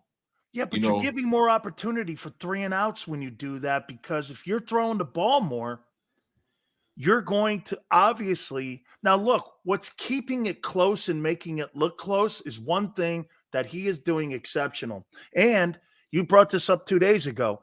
He's cutting down on the turnovers and cutting down on the turnovers tone, but still maintaining 68% completion percentage, which means like he's only not completing 3 of 10, which is great. Okay? That's great. That's how you keep the sticks moving, is when you're doing that. Yeah, you know, Jalen, he averages about 33 pass attempts a game. That's about 5. That's anticipated to be 576 on the season. You know, last year 435. Last year he had 435 in terms of attempts. Well, actually, he had 460 Okay. pass attempts. So he's technically going to be thrown, if he continues to keep shape. He'll be throwing the ball 110 more times this season. So again, right? You know, that's 4 games. If we're judging the Philadelphia Eagles and comparing them to the field, you know, last year the way they did offense was the anomaly, the balance, and running the ball, and really leaning on that run game, and only passing the ball between 400 to 500 times in the season. That they were the anomaly amongst some of those playoff teams, some of those top tier teams like the Bills and the Bengals and the Chiefs, and even the Cowboys. Where the Cowboys ran past the ball more than the Philadelphia Eagles. So again, I'm trying to shift my perspective when it comes to the Philadelphia Eagles now, right? I'm trying to expand my scope and how I judge them in the passing game and in the run game. You know, although they have a talented offensive line, their running back situation is pretty average in terms of production right now. And would you agree they're not throwing the ball more? I would never say the Eagles aren't physical. No, I said the backs. Oh, the backs. Oh, well, Kenny Gainwell's he's not a physical back, and DeAndre Swift, that's not his preference. So I don't think by nature none of them are physical running backs. I think Jalen's a physical back. Yeah, he is. I think their most physical running back actually is Boston Scott, but he doesn't get the touches. But that's another. You mean Boston Peterson? Boston Baked Bean. Yeah, right. Oh man, but again, I just think the Philadelphia Eagles are literally evolving on the fly, and they're actually winning in the process. Not many teams are capable of doing that. So that's what we're seeing right now. If Jalen Hurts continues to stay on trend with how he's passing the ball, being efficient, being accurate, moving the chain, so on and so forth, I don't see why the Philadelphia Eagles can't be one of those teams that pass the ball north of 550, almost 600 times a game and still have a physical run game. It just depends on the personnel, and I think that's the main issue. They don't have the personnel to be physical in the run game. That's where I'm at too with this. By the way, I'm looking at things to do in the second half to give different looks here. Mm-hmm. You mentioned the 2 running back situation. I think that'd be interesting because it'll create some confusion between linebackers. It'll give them something else to focus on, and it could supplement the loss of Dallas Goedert. You know what I mean? Yeah. And it'll also increase the RPO situation. You'll know where that ball's going. You'll see a little bit more motion, things of that nature. It'll definitely create some creativity, some creative situations for Jalen Hurts and the rest of the team. Kind of to go back a little bit of what I said also in the first hour. You think there's any coincidence that Roquan Smith has solidified that Ravens defense, and you got Fred Warner in San Francisco, and you got kind of dime store guys sitting in the middle of your defense? Can you imagine having Devin White sitting behind Jalen Carter and behind Jordan Davis? What that thing would look like? Don't you think that solidifies the entire defense? that if you put a guy like that in the middle, he's 25 years old. He could play Mike linebacker for you for the next 10 years. Listen, Sills, I've been wanting a linebacker for a long time. You know, they keep trying to convince us that that linebackers have almost no impact on the game, and I strongly disagree, man, because those guys, you know, these days, man, these tight ends are more talented, they're more athletic, and also in the league is passing where you're expecting these linebackers to do a lot more, you know, than in the past. So they got to be more Tampa 2 guys almost. Yeah, they had to be more versatile back there. And you know, when you're constantly trying to patch up that position, you know, it's kind of hard to find stability there. Now, although Nicholas Morrow has been the highest graded linebacker for the Philadelphia Eagles, and it's a pretty good grade. He's graded in the 80 percentile, you know, amongst linebackers. Not bad. Which is good, all things considered, but they're not talented there. That's the reality. They're not talented there. It's always been patchwork over the past couple seasons. And I think, you know what's so crazy? I would much rather Howie Roseman go super cheap at safety and maybe spend money on one corner and then try to hope you hit with that second corner. More draft choices back there and pay the linebacker. And that's what I would do. That's what I would do. But see, Tone, that's what we talked about yesterday with the finances at corner. That don't give you that ability to do that because the amount of the cap that's involved in the 2 corners. You're not getting, hey, as much as Slay, I heard you say that too, that losing Slay would be catastrophic. It would be, even though he's probably playing C+ ball right now. And you look at the other guy who's playing D+ ball, and you're paying almost $30 million with those 2 guys. You could have taken some of that money, drafted a rookie, the kid Gonzalez from, where was he? Oregon. You draft that kid, put him back there on a rookie deal, take that money, get a linebacker, make the deal with Tampa, send up a 3rd and a 4th for Devin White, pay the guy the money. To me, your defense is solidified for the next 8 years. Yeah, you know, I definitely see the Eagles are funny, man. They do not value the linebacker. They don't value the running back. They don't value the safety. And nor do they draft well there. And nor do they draft well there. That's another thing. So I'm looking at it from this perspective. Even if you're not going to get a Devin White, don't be afraid to spend at least $10 million on something on the linebacker, man. You have to have someone there that can stabilize it and that can actually do the job. You know, the Jets had that guy Mosley on the market in the offseason, man. He's a freaking good. You don't want to pay $20 million or $18 million down there for Devin White. That kid Mosley's a ball player with the Jets, dude. Yeah, and also we've seen if the D line isn't getting home, everything else just looks really, really, really bad. And it's not often they don't get home, but when they don't, it can get tricky. So, you know, you're putting a lot of pressure on your defensive line to get home every single game. And I feel like if you at least had, I'm not saying all your linebackers got to be big money guys, but at least stabilize your defense with that middle linebacker. You're right. I mean, the Niners found Fred Warner in the 3rd round. Like, come on. The 3rd round. The Eagles have been trying to draft linebackers in the third round. They can't hit. They can't find a guy.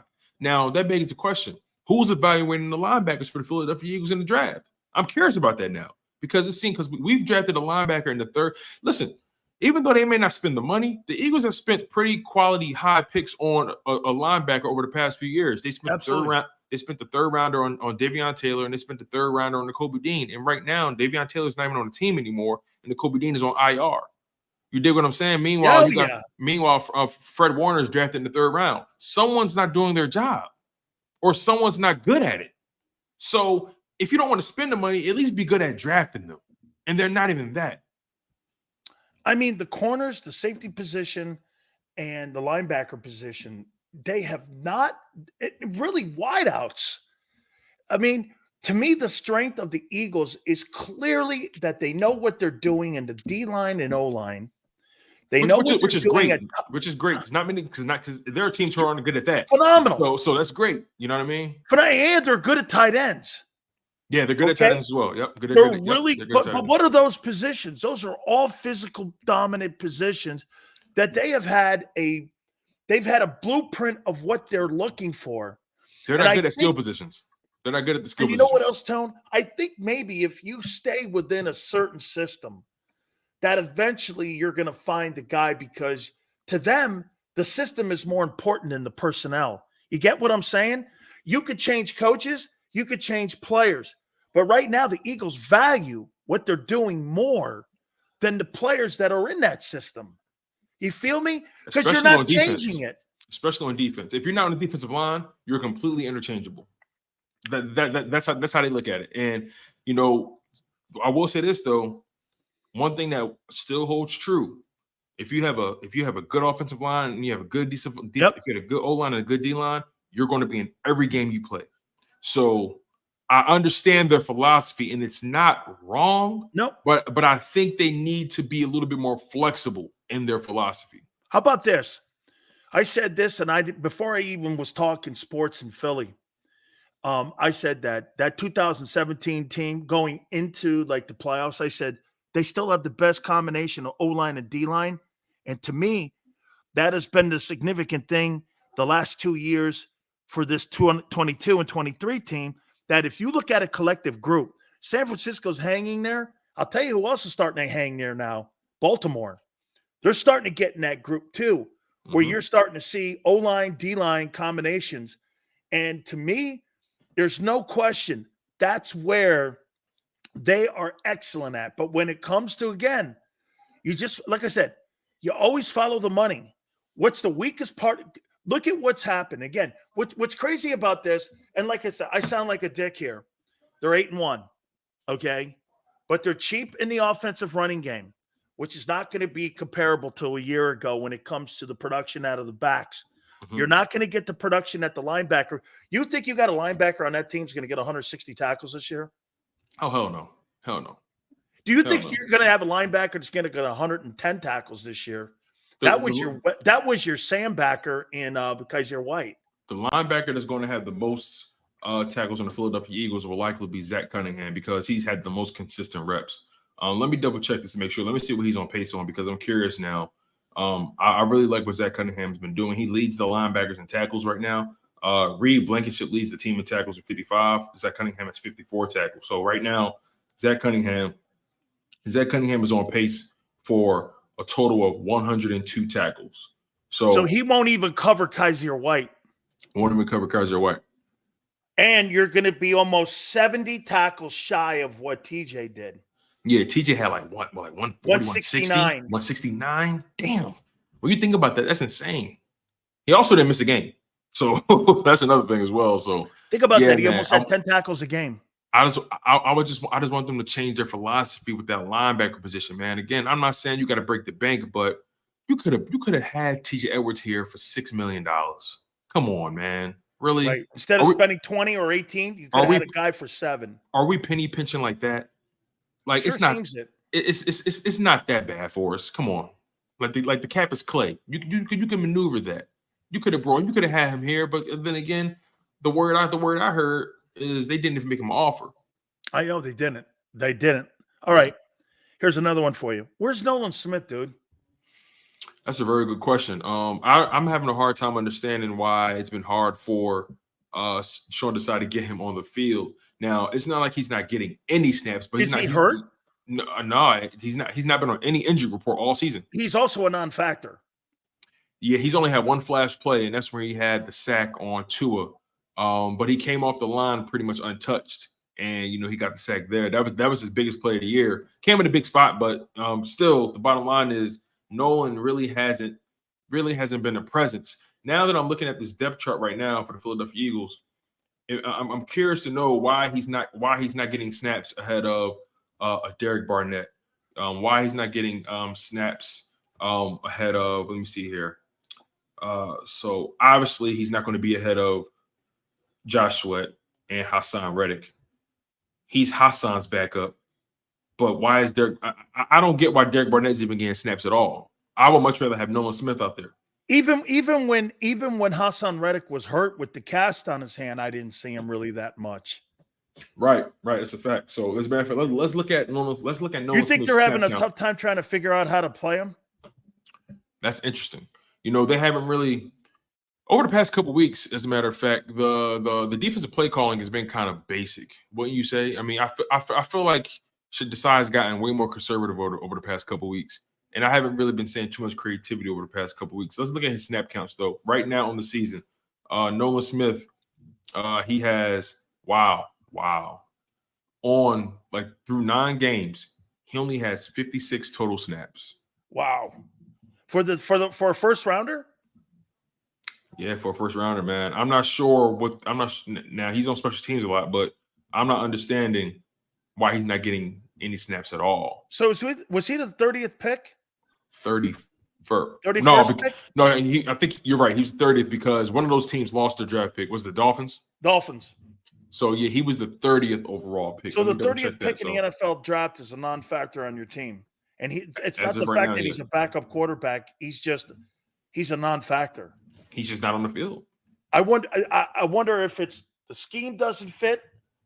I wonder if it's. I don't think they would draft him though if that was the case, right? Because I agree. I think they looked at him and said he probably fits our scheme here. So, okay, is it the fact that they're afraid to put him in coverage? Do they think he's not a very good cover guy? Do they think he's limited? And I mean, it's really weird. It's almost like he's a healthy scratch every game. His motor is so high. I don't get why he wouldn't be on the field. I mean, why would you blitz him? Yeah, I feel like he would get way more. I feel like you'll get more out of him than you would Derek Barnett any day of the week. So I'm having a hard time understanding the pecking order right now. With the rotations. I mean, obviously there are moments when Hassan Reddick and Josh Sweat come off the field. So does that mean we know BG is going to be on the field, but Derek Barnett, Nolan Smith, I much rather take my chances with the young guy. I mean, Derek Barnett, you're not dropping him back in coverage. So you peg a good question. Say that one more time. Is it coaching or player? We don't have enough snaps to say it's the player. Yeah. So I gotta say coaching. Me too. I gotta say coaching. This is coaching. It'd be different if he was on the field and he wasn't performing. If this guy was playing 35% of the snaps and we didn't see any production, that's different. That'd be one thing. But when you're seeing limited snaps, to me, it's getting him on the field and putting him in a position to succeed. It's almost like they can't figure it out. Yeah, I would love to see him more in the second half of the season after the bye. I think this bye week is so crucial for the Philadelphia Eagles. And you brought up the fact that it's probably the best or most strategically placed bye out of all the NFL teams. Unbelievable. I think it's going to be real important for Sean Desai to really reevaluate his personnel and how can he maximize utilizing each guy to their skill set. And I would love to get Nolan Smith going as a fifth blitzer, as a fifth guy.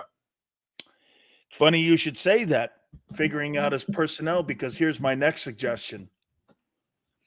I would love to see Sean Desai experiment more with Jalen Carter and moving him up and down the line of scrimmage. Tilting him. They do that with BG a lot. Tilting him as a nose, putting him in a 5 technique, put him in a 3, move him around. Let's put him on mismatches on like the offensive guard, the tackles, the guys who are not the greatest players in there, or maybe backups. And to me, I could even go to a bear front and put Milton on the other side. But move him. I would like to see them move him around. And here's why. He's a great pass rusher. He could play a 3 and a 1. If you could play a 3 and a 1, you could play a 7 and a 5 because of his quickness. I think he could set the edge and he's a big dude, but his quickness. He's fast, man. He's fast as hell in that first step. In my opinion, I would like to put him, and again, line him up in different positions like they did Reggie White.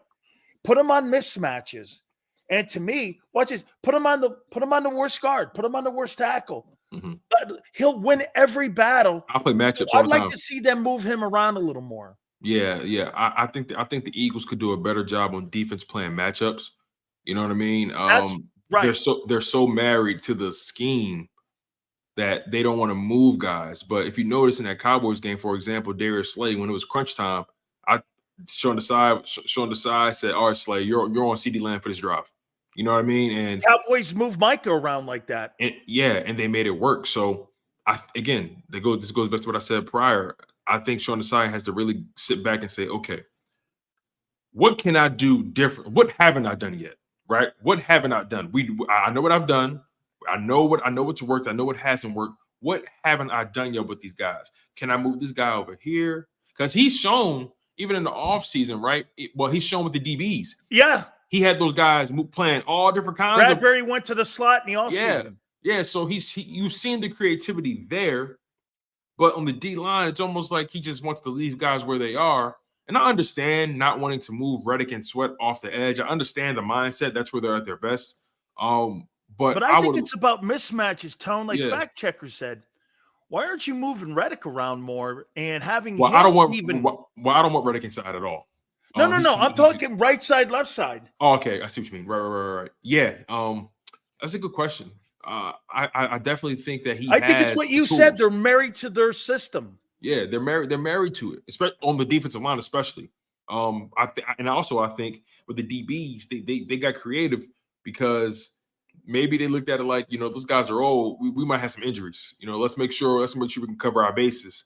On the D line, they got to get more creative with how they deploy those guys. Because I think what's happening now, I think the Philadelphia Eagles, their talent has been getting them over the hump in terms of getting to the quarterback.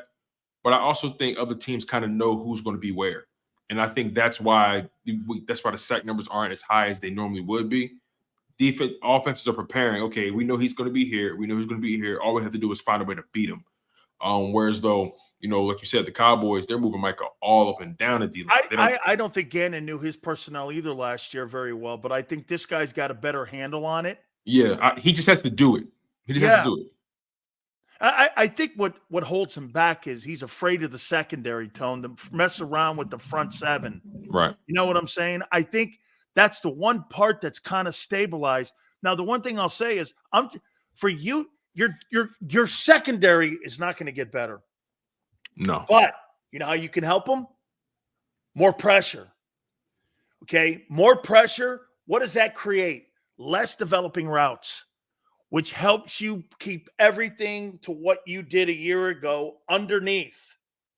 What's happening, Tone, is now because the less volume of pressure you're getting, the passes are getting more developed and they're more down the field. I don't really think they're playing anything different than what they did, except for this. The routes are developing more. If you watch the games, go back, and I do, you see the plays developing more, plus 15, plus 13.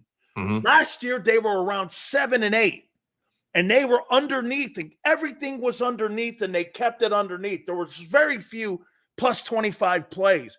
This year, because you're not getting it, like the Washington game, you got home once. Critical sack, Reddick, but still, you got honestly, that's unacceptable to get home one time. And I understand that Bieniemy had a tremendous game plan, getting the ball out of his hands fast, but for your DBs to not be able to hold up for 2 seconds or 3 seconds is kind of sad. I think the one thing that can improve with the DBs, the only thing because from a talent perspective, they're not going to get better. They are who they are. But what you can hope to improve is the communication. And that's what the scheme's predicated on. Communication and knowing and making sure you're in the right spot.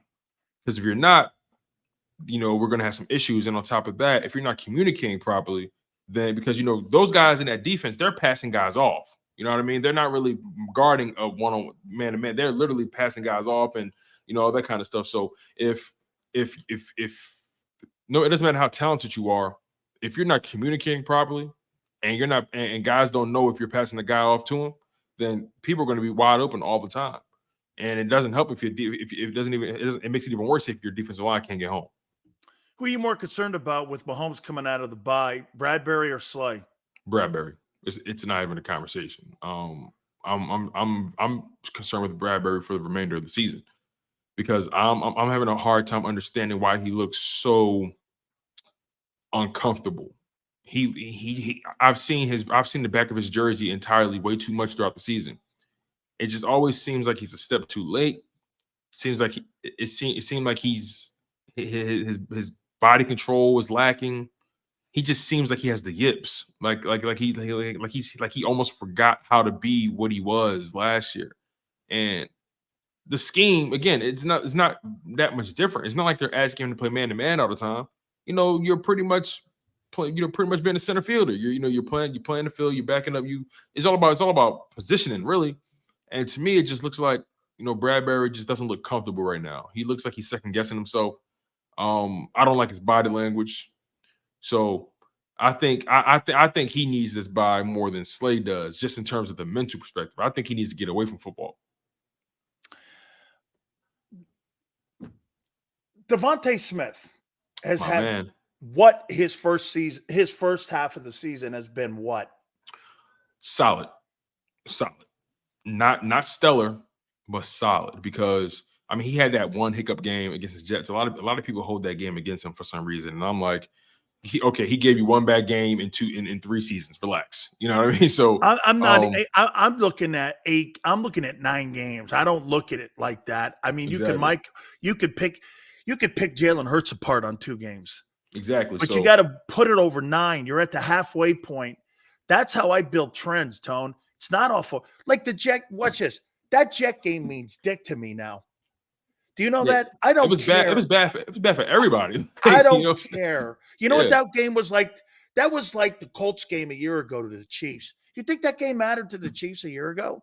Absolutely not. When you're evaluating the Chiefs, did you go, hey, they won the Super Bowl and he threw for 5,400 yards, but he lost to the Colts? Who cares? No one cares about that. That's what I look at with that Jets game. I go like this.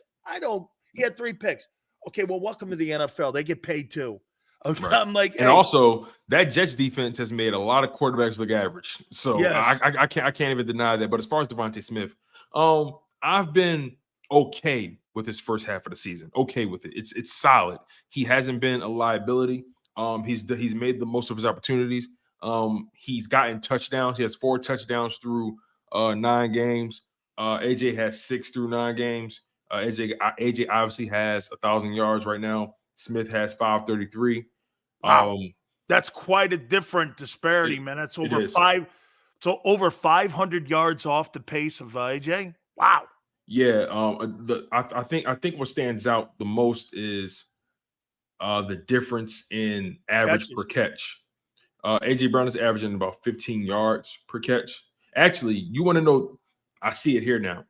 You want to know what the main difference is between AJ Brown and Devonta Smith, and why the yardage seems so disparate? It's the yak. It's the yak. Paycheck. I'm kidding. Go ahead. What? That too. But it's the yak. Let me give you this number right here. AJ Brown has 316 yards after the catch. Devonta Smith only has 126. Wow. So you're telling me at the halfway mark that AJ Brown could have almost 700 yards in after the catch yards on his total. That is insane. Yeah. As a matter of fact, I can actually tell you what he's on pace for right now. Give me 1 second, because so that's 680. He has 316 yards in yak right now. Let's divide that by 9 games. Multiply that by 17 games. He's on pace for 597 yak yards on the season. 600 more yards after he catches after he catches it. So you got to figure. Get this. So what's his yards per catch? 15? 15 exactly. Okay, so 50. Dude, now put that what he's averaging. So put 600 into the average of 17, because he's going to play 17 probably. Okay, and that's 600. And that tells you what he's averaging after to the catch is 15, and then after the catch, it's got to be another what, 10? Let me see. That's a good question. Let me see something. That's incredible. So every time he catches, okay, so he averages. Let me see. 316 divided by. Let me divide it by the receptions. 596 divided by. So that's through right. The receptions. Yeah. So through 9 games, he has 316 total yak. So 316 divided by 67 receptions. He's averaging about 5 yards per reception after the catch. So he's averaging 20 yards a play. That sounds crazy when you think about it. But Devonta Smith, it's the yak yards. You know what I mean? Don't gloss over that. AJ's insane. averaging That's insane. 20 yards a play. That's insane. That's insane. There can't be a guy in the league doing that. Now, here again, remember, I told you the difference, right? Last season, AJ Brown had. Now I told you he was on pace for He was on pace for almost 570 yak yards, right? Or was it five? Was it 597? No, 600. Yeah, 600. He's on pace for almost 600 yak yards, right? AJ. Last year he had 548 yak yards on the season. Devonta Smith last season had 476 yak yards. That's the difference in Devonta Smith's production, not the opportunities. He hasn't been put in situations where he's been getting enough yards after the catch. There's only what is that? 60, 30. There's only about a 90-yard, 80-yard difference between yards after the catch last season between A.J. Brown and Devonta Smith. If Devonta Smith can do more after the catch, his numbers will look way better this season. That's the difference. It's not the opportunities because last year. It is 15. It is 15, but think about that, Tone. Well, you know what? The opportunities are disparate as well. Like there is a difference in opportunities. Let's not lie. There is a difference in opportunities because last year A.J. Brown had Devonta Smith had 136. There's only. You guys are right. You guys are right in the chat. You guys, I'm saying this though. So if he catches 2 footballs in a series, he's got 30 yards. Say that one more time. He catches 2 footballs in a series, like a drive. Yeah. He's got 30 yards in the first 2 plays if you throw the ball to him twice. Pretty much. Hey, man. No wonder you go like this. You got Hank Aaron out there, dude. Swing away. Yeah. So again, like I look at Devonta Smith and it's like he isn't getting the same opportunities as he got last season. Again, AJ Brown had 145 targets last year. Devonta had 136. I think it's the yak on top of that makes it look way worse. See, I don't think it's ability or. Oh no, it's not ability. Like I never question his ability. It's just he's not. AJ's hot. Like how can you? AJ's just hot. No. Hey, you're not wrong. You're not wrong on that. But again, we talk about 2 things that are different from a year ago. The balance of targets are different. Mm-hmm. And the production in the run game's different. Yes. Okay. Do you think that leads to how this thing is looking different from 22? It's like what you were talking about here. I mean, it's just Devonta Smith and the running backs are not as productive as a year ago. Yeah, that's just the fact at the moment. That's the fact. The fact of the matter is, Devonta. But say your famous line. 8-1. 8-1. And look, again, Devonta, that's why, I was talking to Rob Ellis on Sports Take earlier. We did a segment and we talked about who are our breakout players for the second half of the season. My guy was Devonta Smith because this is a big, and it's not saying that he didn't have a good first half. It's saying that his opportunities are going to jump exponentially because Dallas Goedert is out. And that's what happened last year. You see, that part doesn't get talked about enough. Last year when Dallas Goedert got hurt. It did pick up when he got hurt. It did. It did. As a matter of fact, we can actually kind of go through it a little bit. It did pick up. Yeah, in 2022. Listen to this right before I get out of here. Crazy. Isn't this crazy to say we can almost go like this? Shit, there's just too many targets to go to, man. With any one less guy. Yeah. Listen to this, right? So, all right. After Dallas Goedert got hurt, because he got hurt in that Washington game, Devonta Smith in the Colts game, 9 targets. Green Bay, 9 targets. Tennessee, 8 targets. Giants, 8 targets. Chicago, 8 targets. Dallas, 12 targets. New Orleans, 13 targets. New York Giants, 8 targets, right? They went up. And now let me read the targets to you prior to Dallas Goedert getting hurt. Week 1, Detroit, 4 targets. Week 2, Minnesota, 7 targets. Week 3, Washington, 12 targets. That was a big game. He had over 100 in that game. He had 169. Yep. Week 4, Jacksonville, 4 targets. Arizona, 11 targets. He had 10 receptions, 11 targets. So he was a big piece of that matchup. The Cowboys game in week 6, 5 targets. Pittsburgh, 8 targets. Houston Texans, 2 targets. So his targets became more consistent after Dallas Goedert got hurt. If you notice, there's always the high, low prior to, because that tells me they're picking and choosing who they want to feed that day. But after Dallas Goedert got hurt, his targets became way more consistent. After Dallas Goedert, the lowest amount of targets he's had is 8 targets. Other than that, he's had 8 or more after Dallas Goedert got hurt. Is Brian Johnson going to want to target Devontae more or Swift more? That's a hell of a question. Okay, now that Goddard is out, because like you said last year, the one thing that Sanders didn't have the ability to do that Swift has, that's to be involved in the pass game. Correct. And so now, are you going to split those targets up between Swift and Devontae to try to cover Goddard up? So who do they try to establish more? Now, to me, get this. You know why I think it's Swift? What's the easy answer? Because they're low percentage passes. Because you know why? They're going to be hitch passes, quick passes, and screens. That's low percentage turnover. Instead of going down the field on an out or a seam, they're going to go. I think Swift's numbers go up and not Devontae's numbers go up. I've been thinking about this ever since Goddard got hurt, and I don't think you're wrong in that thought process, because I immediately thought after Goddard got hurt, I expect Swift's targets to increase. I would love for them to get Devontae going in some crossing routes, because he's so he's faster than what he looks. Devontae doesn't get enough credit for his speed. He's long, he's rangy, he has a wide catch radius. Once Devontae gets going, he's a hard guy to catch because of that stride. I would love to see Devontae use more in some crossing routes. If you notice, they run a lot of comeback routes with Devontae, a lot of out routes.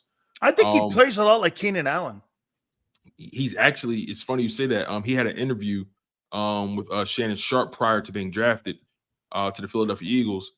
He was one of Shannon Sharpe's first guests on his podcast. And Devontae said he models out of all the receivers he's watched throughout his career, he's modeled his game the closest to Keenan Allen. Huh. That's exactly what he said, out of his mouth. So Keenan Allen is somebody that he looks up to in terms of just pure route running ability, just being a rangy guy. I do agree. Swift's targets are going to go up, but I think Devontae's will stabilize and go up as well. I'm going to try to get Wes Chandler on again. He's a dear friend of mine, and he coached Keenan. And I wonder what he sees, because he played Wes played at Florida, and he was the wide receiver coach in Cal when Keenan Allen was there. And he recruited him and coached him. And Wes, I'm not sure you know who Wes Chandler is, but Wes Chandler's got 10,000 plus receiving yards, and he played with Al Joyner and Kellen Winslow and all those guys, Air Coryell, and it was one of the greatest passing offenses, John Jefferson and all them guys. They were just insane. I mean, Tone, there were 4 receivers that had 1,000 yards one year. That's ridiculous. How about that? I mean, the tight end and the 3 wideouts. That's ridiculous. And the running back had 1,200 yards in Chuck Muncie. I mean, it was called Air Coryell for a reason. Air Coryell.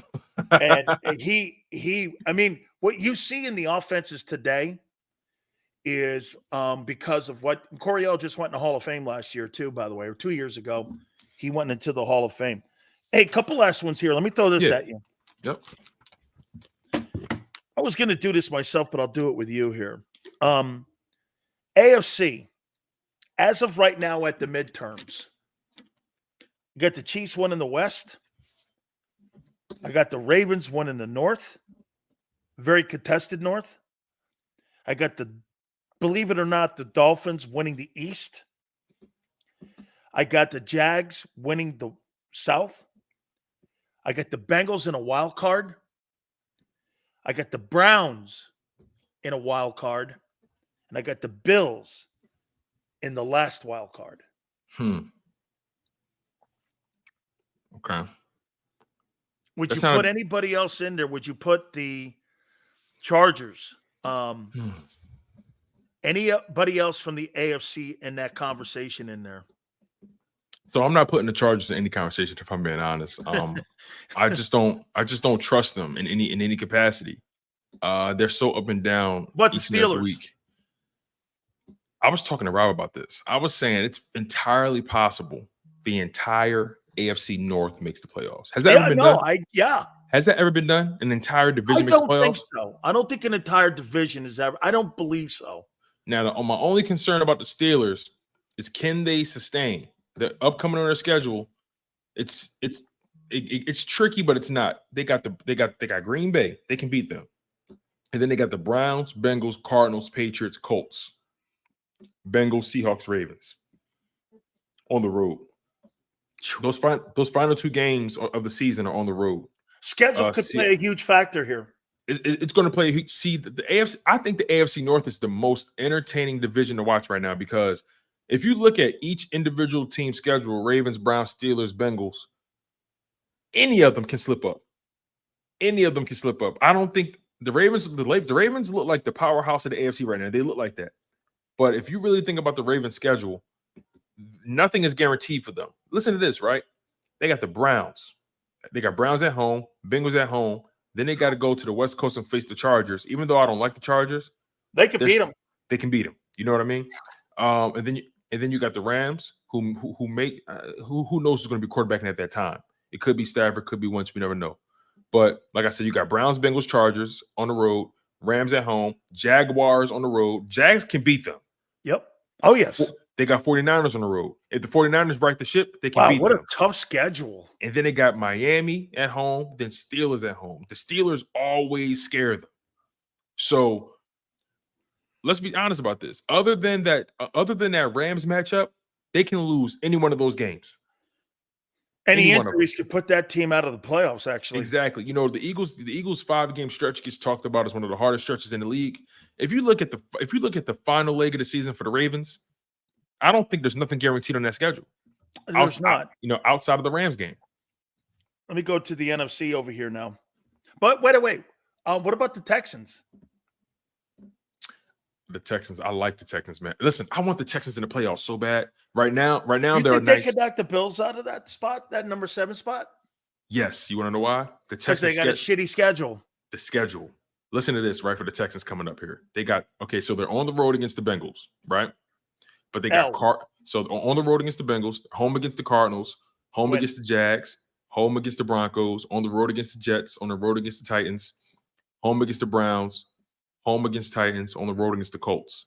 When you're in that North, dude, you're going to play a tough game every other week, no matter what. Exactly, right? So that's the Texans. And then the Buffalo Bills, their upcoming schedule, they got Broncos, who, in my opinion, they stabilized. At this rate, I think the Bills can lose to the Broncos. At this, they've stabilized that thing in Denver. They have. So they got Broncos, and then they got Jets, who have a tough defense, but I don't know if Zach Wilson's going to do anything for them. Exactly. And then you have, and then you're on the road against the Eagles.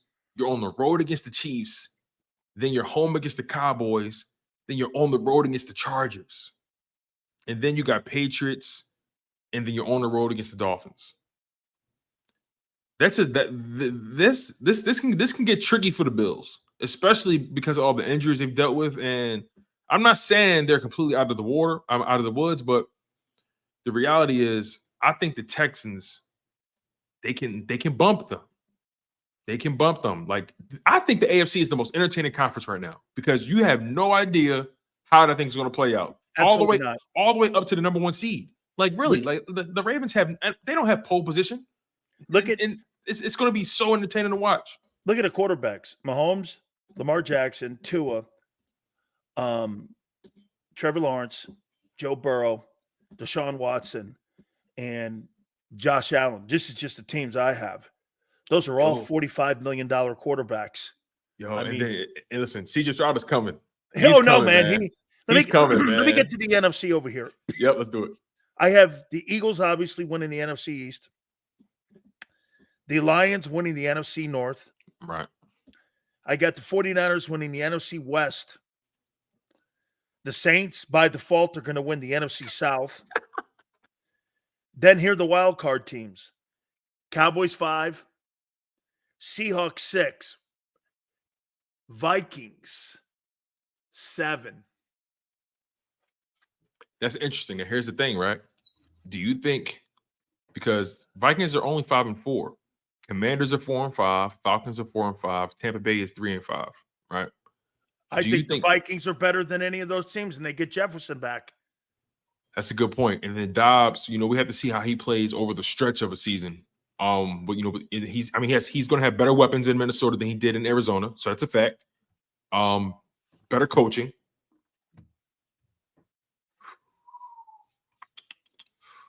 I think, honestly, what's so crazy? I think the NFC playoff picture is going to be what it's going to be. I don't think the NFC playoff picture changes much. I think it's going to play out exact. Here's the thing, right? Eagles, like you said, Eagles 1, Detroit Lions 2nd seed, 49ers 3rd seed, Saints 4th seed. I got the Seahawks being the 5th seed. Okay, over the Cowboys.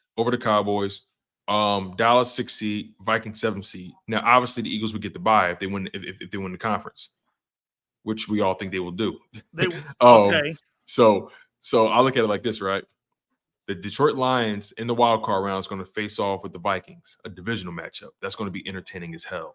Lions and Vikings. Yeah. And the Lions, listen, the Lions better not take them lightly, because I understand the Lions are playing well, but they're still the Detroit Lions. Oh, I'd be rooting for Dobbs. And then the 49ers play the Cowboys. Beat the Cowboys for a 3rd time in the playoffs.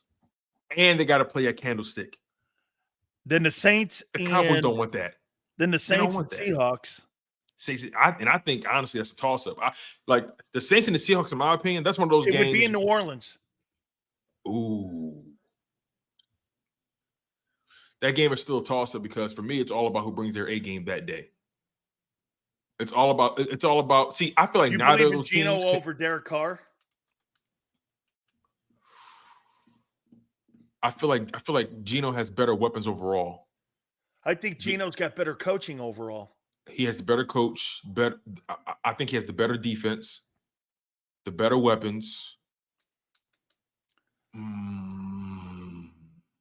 But Geno has shown a propensity to just make a dumb play after a while. He does. But Carr will make a bad throw. I think it's a coin flip. That's a coin flip game. That is a coin flip game. And like I said, Detroit better not sleep on the Vikings if they get in. They better not. How about this here? It'd be Ravens and Bills. It'd be Lamar versus Josh Allen. No. It'll be Ravens. If the standings stay right now, as they are Ravens now, and Bills. Ravens Bengals. It'd be Ravens Bengals. No, Ravens Bills, because I got the Bills at 7. Oh, okay, my bad. Yeah. Okay. So you don't have the Steelers getting in. No, I have Chiefs, Ravens, Dolphins, Jags, Bengals, Browns, Bills. Okay. And so I would have Ravens, Bills. Okay. And it would be in Baltimore in the wild card round. It would be Dolphins and Browns. I'm taking the Browns in that game. I'm taking the Browns over the Dolphins. And how about this one? It would be Jags and Bengals in the opening round. That's a coin flip game. Because the Jags are good. Yo, I don't know why people are afraid to say the Jags are good. Why are people afraid to say they're good? They're one of the better teams in turnovers. They're turnover so takeaways. Good. I'm bullish on the Jags right now. But I think the Ravens knock out the Bills. I think that game is kind of unfortunately, I think the Ravens will dominate them. I'm gonna say something to you, man, to get this. And I thought I would not say this to you. I think your boy's gonna win the MVP. If he goes 4-1, man. 4-1. That's the magic. I asked Rob about it, right? I asked Rob, I asked him directly. I said, hey, listen, Minnesota's talked about this. Like, do you think he could do it if they went 4-1? Do you think he should get MVP? He said, oh, without question. I mean, think about, like, he's essentially playing playoff football. Yeah, that's a playoff. That you're starting your playoffs after the bye. Yeah, and that would be the thing I'm preaching to the team. Playoffs after the bye, man. Listen, This is going to be a hell of a run over the next several weeks, because I can't wait. Like, it's going to be a movie, Sills. We're gonna have a lot to talk about. I think your boy's going to do it, man. I appreciate it, Tone. Yes, sir. Yes, sir. You got it. That is our good friend Tone, Monday through Friday, 3:30, each and every single day. We call it the segment. Hey, do not forget, it's Happy Wingsgiving from Hooters. Our great friends, all specials during the month of November. Ice cold, Coors Light drafts, $2.99, 25 cents of that all goes to local charities. 2024 calendars are out. There's $100 in gift coupons that are in there. NortheastTutors.com. That's NortheastTutors.com. Wing Wednesdays, 1983, all you can eat. Kids eat for free on Saturdays. Military Mondays, 20% all day. Seafood Sundays, half price. Try the Buffalo Shrimp. And anytime you roll into any one of the Hooters, you tell them Big Sil sent you.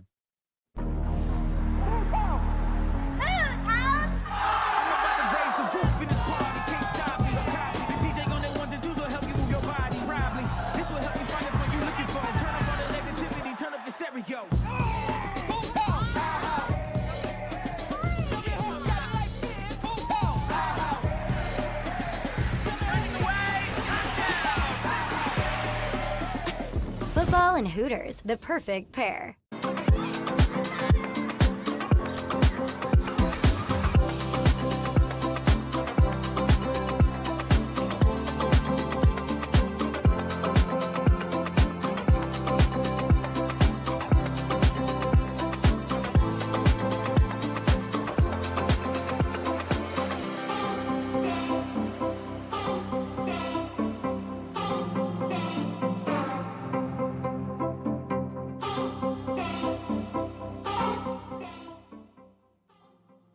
If you own a company and you're not producing a podcast, you're missing out. The public consumes messaging when they're ready. Join the professional podcast network of companies and let JAKIB Media Partners put you in the podcast arena. Come to our professional studio or we'll come to your place of business and professionally produce your company podcast. Call JAKIB Media right now at 267-261-3428. 267-261-3428. My name is Dr. Bruce Grossinger, and I'm the medical director of Philadelphia PRP and Stem Cell Institute. I'm reaching out to those who suffer from spine and joint pain. We use treatment methods that require no surgery, no scalpel, no drugs. Running, walking, or whatever your desires are, Dr. Grossinger is where you need to come. You can benefit from the same PRP and stem cell treatment as Wilbert Montgomery. Call us now at 610-222-5675.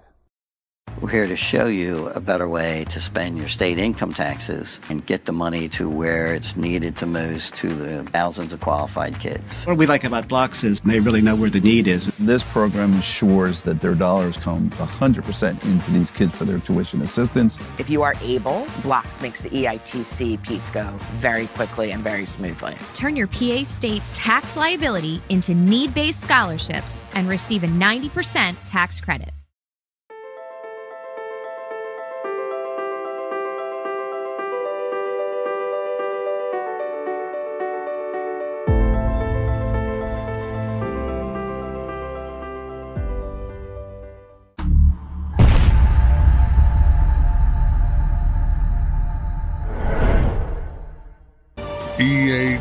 EAGLES, Eagles.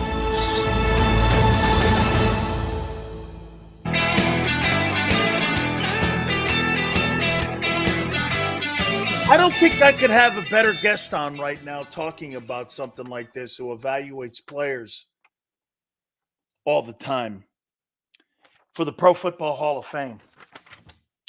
And I want to get his sense before I bring him up. I want to read this to him about Carson Wentz because we started our show off with this now that he's signing with the Rams here.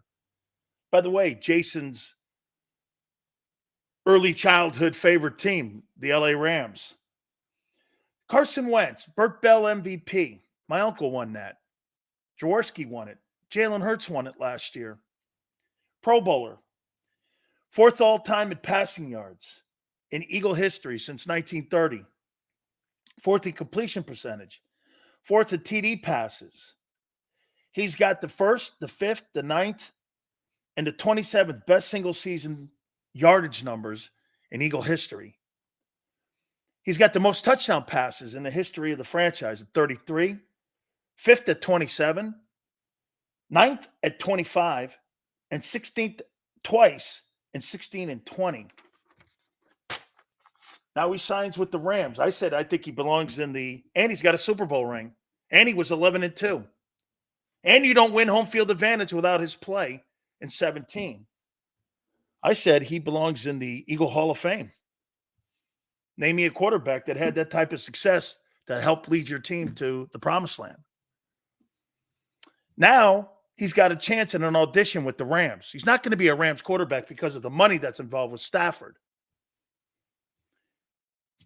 Carson Wentz, very complex. Let's bring Jason Cole in, our friend, and I can't wait to hear your thoughts on Carson Wentz and what you think of him and his opportunity now with the Rams. And, you know, it's funny, Jace. He threw for 3,800 yards, 3,900 yards in Indianapolis a couple of years ago with 27 touchdowns and 6 picks. And they were 9-8, and they said he sucked. And he was 68% completion percentage, and he didn't. Question marks on the owner. Not stat wise, he didn't suck. But how many people do you think are going to succeed in Indy? Well, that guy's still looking for the replacement for Andrew Luck. Well, there's some. I mean, how long have the Dolphins been looking for a replacement for Dan Marino? Okay. Yeah, but they had the numbers in the and how long did the Cincinnati Bengals go before they found a real quarterback between what was it, Greg Cook and Carson Palmer? I'm not sure that that's really fair comparison. But Carson Wentz was just not. He's not a team guy. He's not a tough guy. There's a lot of things in the locker room that guys don't like about him. Okay.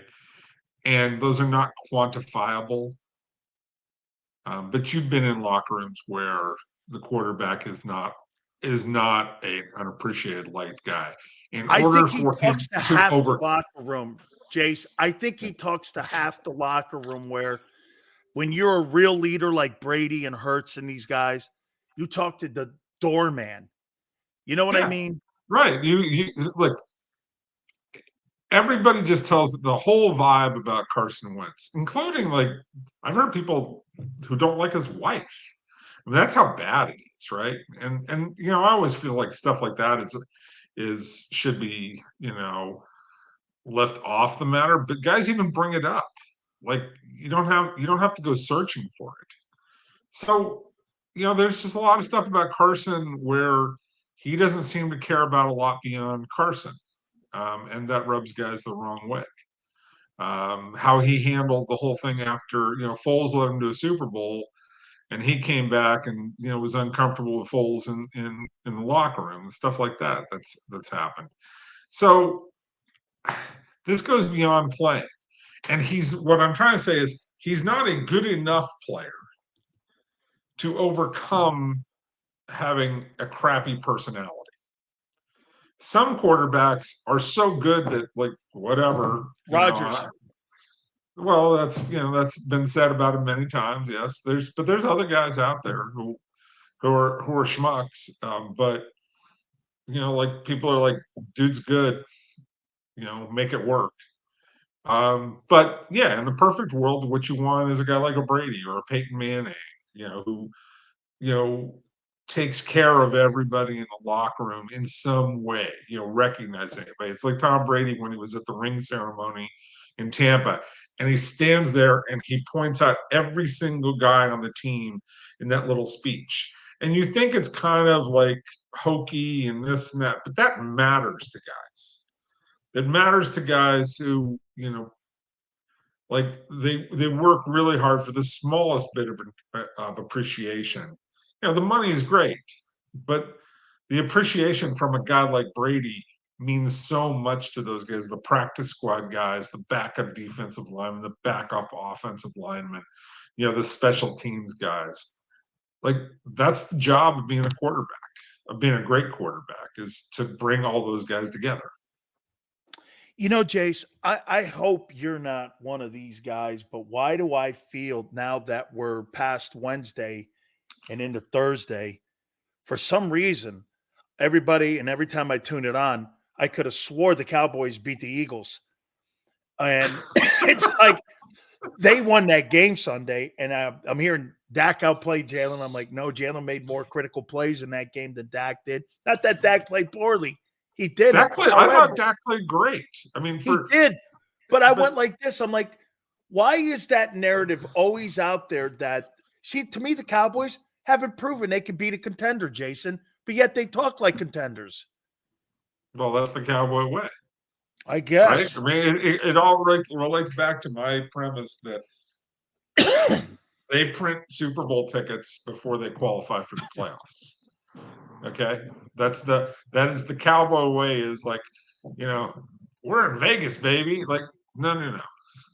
Like, don't make the reservations yet. Okay, hold off. Okay, don't print the tickets for the Super Bowl just yet. Okay, qualify for the playoffs first. And they've always, and that's the mentality of Jerry, and it seeps down to the entire team. It's like, I remember, this is a basketball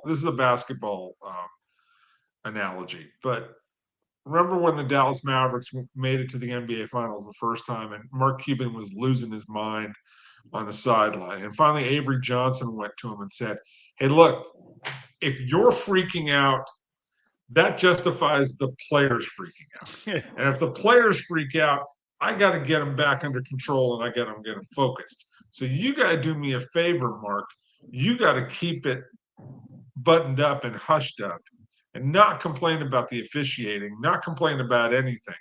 Keep it together so that the guys don't feel like they can act the same way." Well, Jerry acts this way as if, oh, we're right there. We're on our way to Super Bowl. No. Grind it out. Grind out the season. Focus on what the season takes, because that's what will get you through it eventually. And it's really, really hard, but that's what you've got to do it. But yeah, look, I thought Dallas gave him a lot better game than I expected. I expected the Eagles to beat them up. All right. And the Eagles in some ways should have, and then did some kind of zany things in the second half of that game. They took control of the game, but they did some stuff where they just didn't finish them off. The 3rd and 3 they throw down the sideline to give the ball back was really weird. You're like this, wait a minute, you got the game won. Why did you have the 3 and out? All you had to do was make him even force him to take a timeout. You gave him an opportunity to win the ball game at the end of the game. Right. Like that's not the Eagles' way of doing business. Like they get you into the third. Right. They normally get you into 3rd and 3 and say, okay, we're gonna pound you. Right? Yeah. And we're gonna pound you. We're going to tell you we're going to pound you, and we're still going to pound you. Like, that's how this is supposed to work. And for some reason, and sorry about it, there's a truck outside, but for some reason, they got away from what they are best at in that game, and I thought they got cute with the Cowboys where they should have just been hammering. Is it panicking, Jason, with the new coordinators that when you're young? Sometimes I think you guys I didn't see panic. I think they got outsmarted themselves. Sometimes so lack of experience. Yeah, I mean, sometimes even experienced guys do it. Like they just outthink themselves, right? Like even really smart coaches go, okay, they're going to expect this, and we're going to come up with a deep shot. Like, no, dude, it's 3rd and 3. Run it, or run something simple. Run run a little 2-way pattern where you find the one guy who's got a one-on-one matchup. He's got 2 directions he can go depending on how he reads the corner, outside, inside. Boom, you take the short one, right, for 5 or 6 yards, right? Devonta Smith can do that all day long, but you went for the deep shot, and like that's just not the play here. I would have even said you're better off if you just run the tush push on back-to-back plays. Work the clock, make a timeout, be used. Right. Now, I don't want to necessarily take a 4th down shot in my own territory, as good as I am with that, but I like that better than throwing it up on a weak side fade pattern. I mean, I just don't like that. Stop the clock, no timeout, to get the ball back, and you have a shot to win. I mean, that to me, it was not the Eagle way of doing business. You gave Dallas a chance when there should have been no chance. And if Dak had just kept his foot in And I don't blame him for doing that. But, if he kept his foot in, it's a field goal game, and all of a sudden it's very different. Who's better, Ravens or Eagles? Ravens are more consistent than the Eagles. The Eagles are a better overall football team. Those are the two best teams at the midseason mark?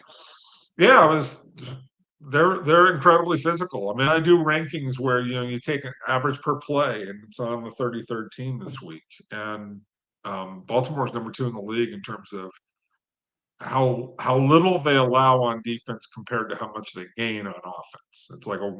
It's a really, really big differential. And when you have that kind of differential, you're a Super Bowl contender. Now, Philly doesn't have a very big differential this year, but again, when you watch them play, you go, okay, when they really need to, they take control of games.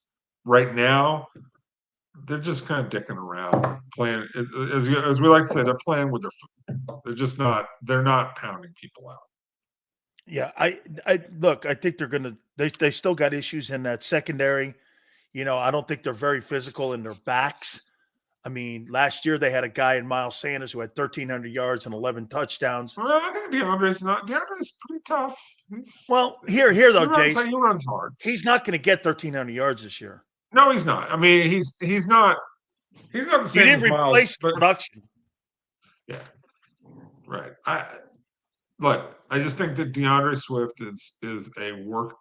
That's not where I say they have their problem. I like him. I do. Yeah, I do too. One more thing about the Ravens, though. Can you imagine Roquan Smith still in Chicago right now?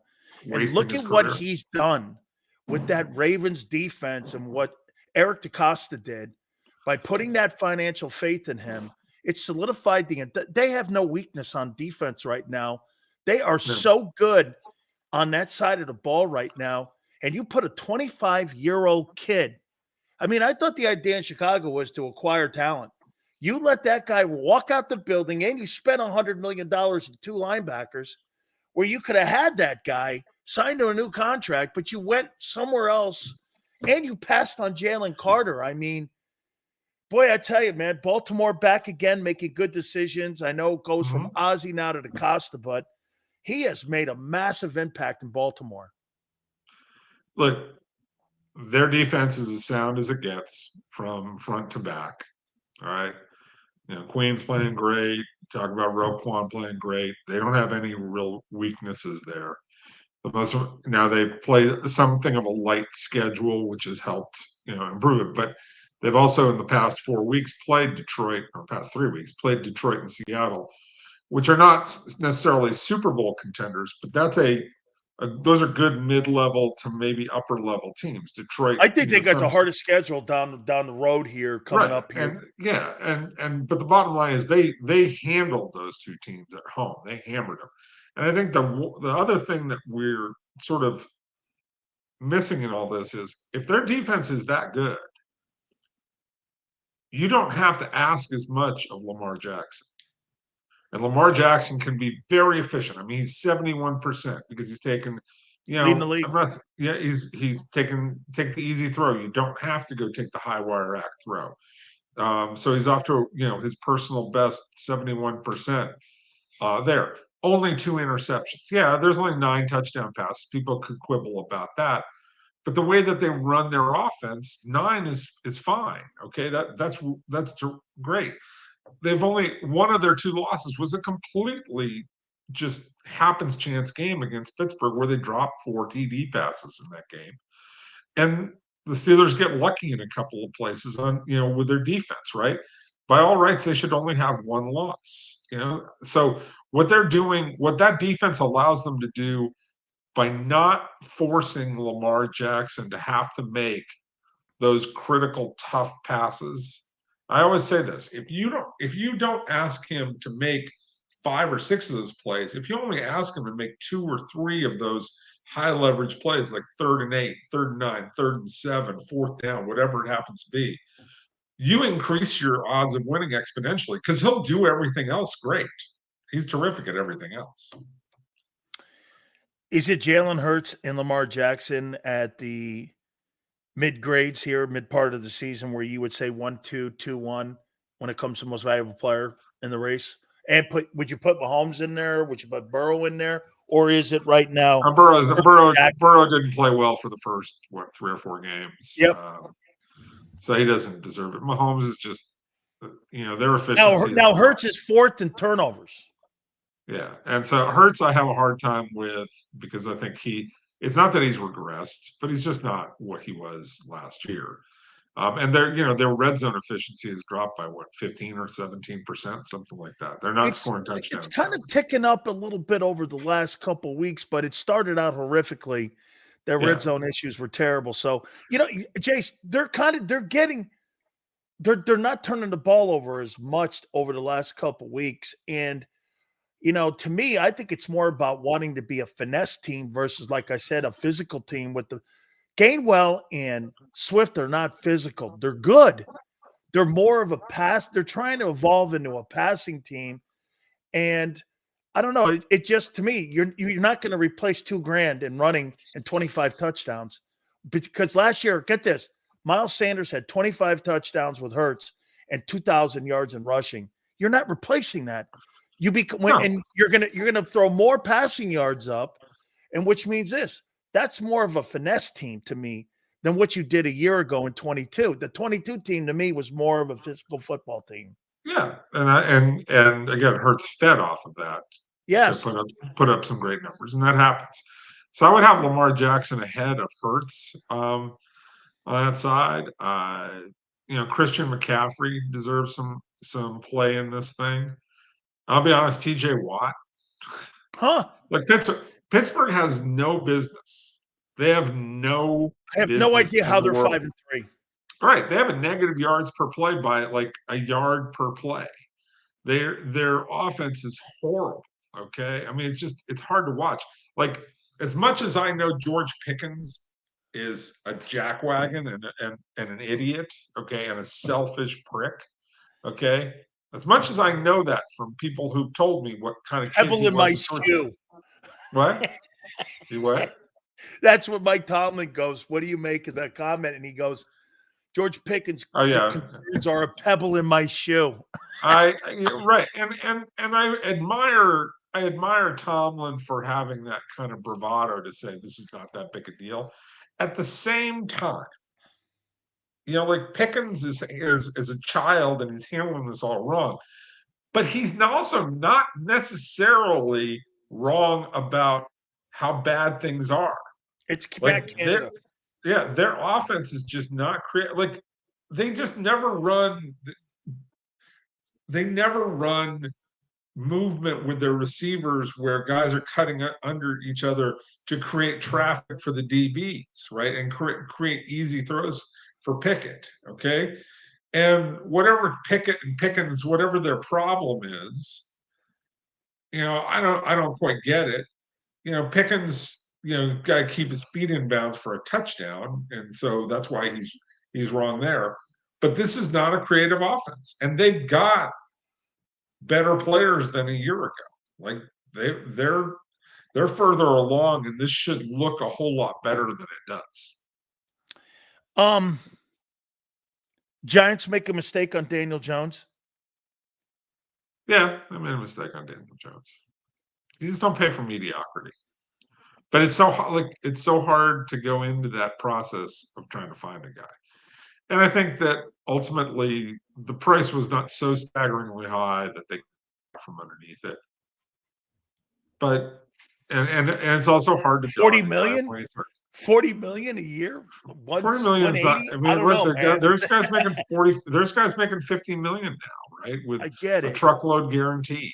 Okay, that's the price of poker. So, but they can get out of the contract faster than other teams because of the full guarantee. So, if you know the numbers, it's not really 40 million. They're going to pay him more than he's worth, and I never thought he was really worth that. But I also know that it's like, try going into the draft looking for a quarterback. And I feel bad, I feel bad for Daboll because I think Daboll is a pretty good coach. I will also say this about Daboll: like, you're not helping yourself a lot with the antics on the sideline. I know that there are lots of people out there. Oh, you got to rip somebody, and a new one. You got to do this. You got to do that. You got to get them to play hard. Like, no, players respond to being taught, not being embarrassed. Yeah, Right? no way. So you have to pick. Don't and talk choose. down to me, man, in public. You want to talk down to me and undress me? Do it in your office, not on the sidelines or in a press conference. Right. You can. If I play bad, I play bad. Yeah. But pick your spot. Yeah. And you lose a lot more guys. Now, occasionally there's a call for you have to do that, right? Occasionally, if a guy gets way, way out of line. But Evan Neal just playing bad, like, he's not good. Right? He's not. It ain't his fault that he's not a good player. You're the one putting him out on the field, right? So he's just not good enough, Jason. Right. And so, like, why are you sitting there going WTF on national television? That's not doing you any good with your players. Two last questions for you. 49ers. They get their pieces back and they do a good job down the stretch here. Are you still a believer in Brock Purdy? Yeah, as long as you don't ask them to come back from big deficits. Like, he fits for what they're trying to accomplish. As long as you have a bunch of as long as you're relatively healthy around him. Okay, he's going to distribute the ball. He's going to get it in the right hands. He's going to do all the right things that Kyle Shanahan wants to do. The problem is that if you get behind and you have to throw and they're dropping 7 or 8 all the time against you, he doesn't have a big enough arm to overcome that, right? Like, that's where the holes in the defense start to really tighten up, and people don't give you that kind of room. And that, that's why he was a 7th round pick. He doesn't have CJ Stroud's arm. He doesn't Ben Roethlisberger arm. He doesn't have that kind of talent to overcome that. So yes, everybody has to be healthy. But if everybody's healthy, you've got Debo and McCaffrey and Ayuk, who's played terrific this year, and Kittle, who's still a threat. You have to account for him. Like, they're as good as anybody. They can be the best team in the league. They can be better than the Eagles if everything is right. But right now, not everything is right. And so the Eagles are the best team in the league, to me, with Baltimore and Kansas, right behind. And Miami's still really good. Yeah, I agree. Here, do you think the next destination for Jim Harbaugh, do you think that he'll be one of the hottest sought-after coaches because of this? And again, I look at that shit going on at Michigan. I don't care. If I'm an NFL owner, this guy's 47 or 49 and 19. If I'm in Michigan, I don't really care. Right. Right. And get this. Okay. Every guy's crying because he's out recruiting him and he's killing the teams now. And so they're mad at him because here's something about Harbaugh. If you know him like I do, this guy's got a welcome mat. He's a fist with a mouth on it. And he's always going to get into people's asses so quick because he's a sharp dude, and he's like John Tortorella of NFL coaches. Well, let me share a great story about him. Just somebody at Stanford just told me.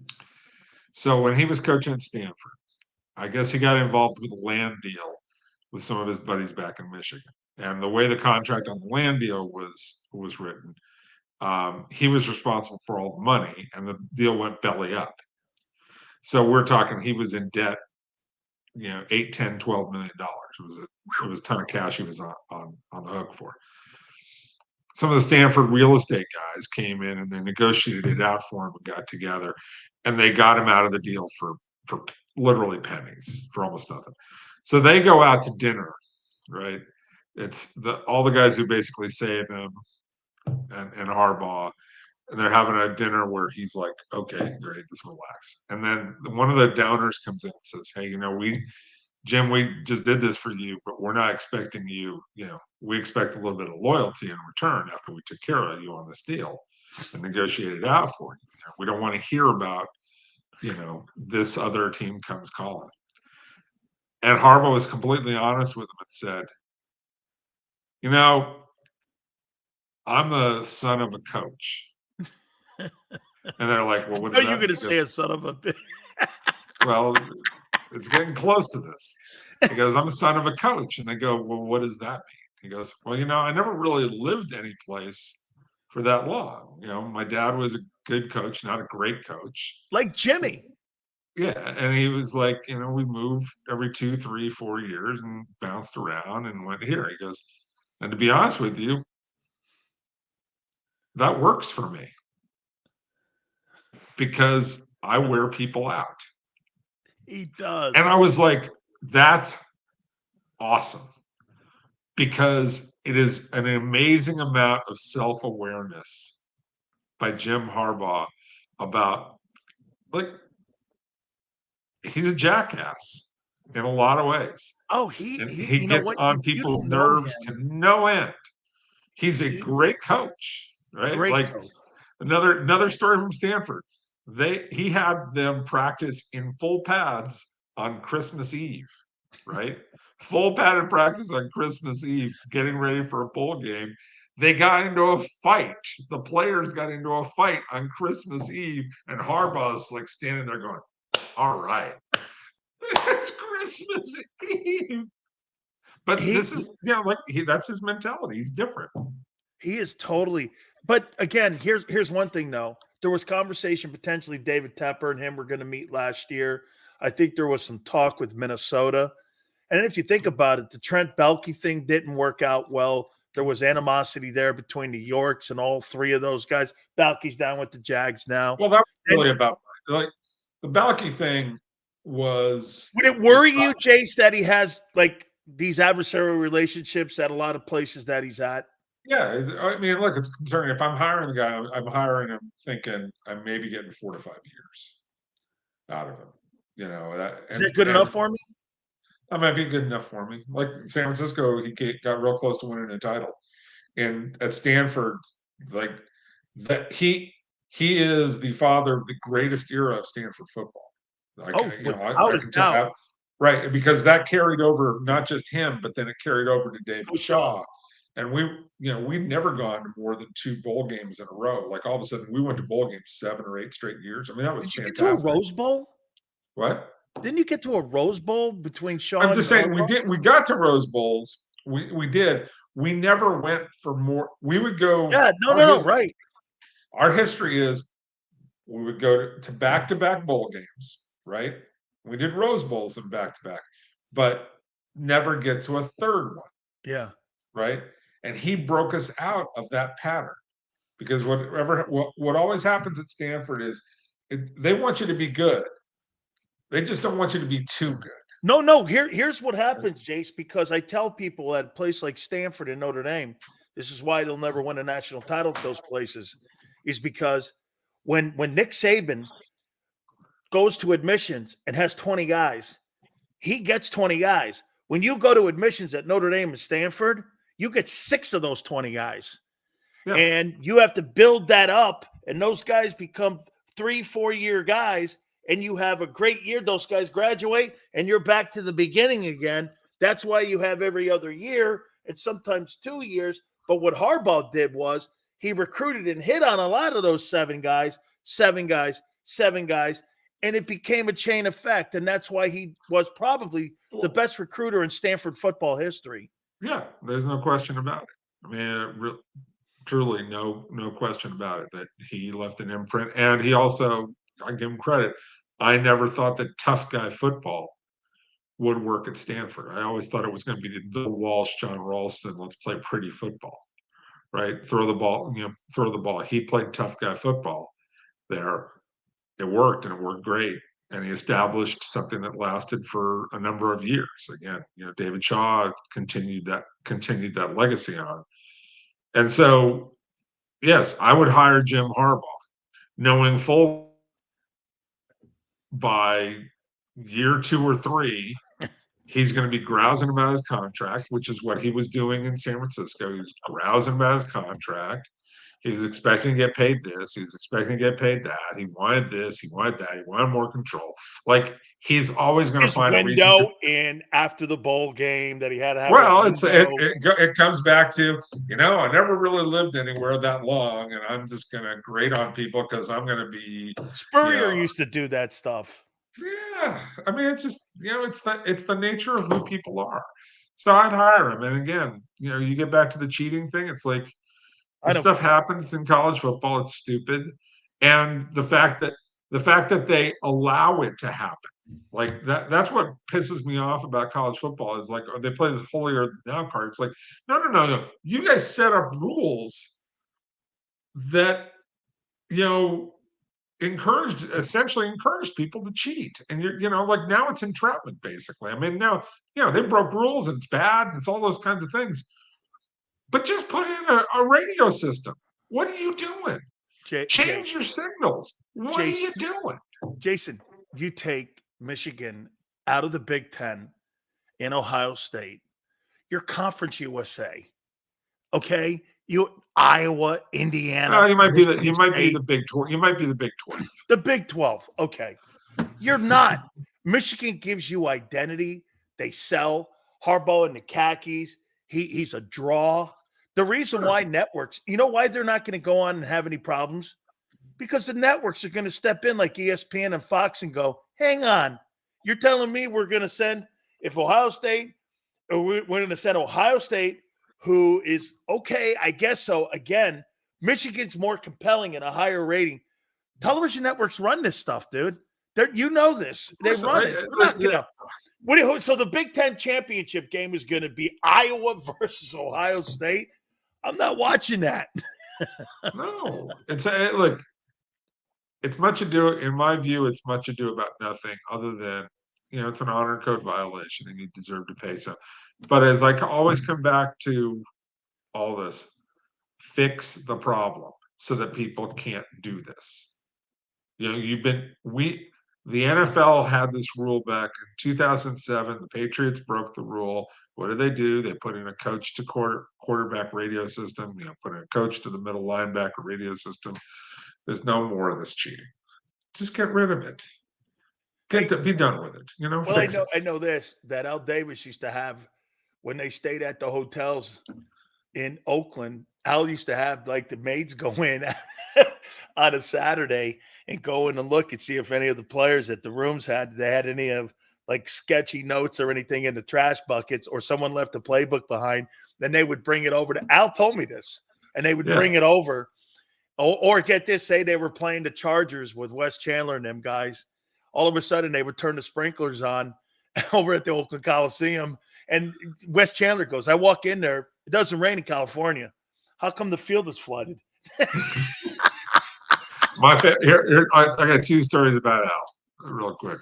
The first one is, back in the 70s, Jim Mandich told me this one, that they were playing a game at Cal because the Coliseum was taken up because the A's were in the World Series, right?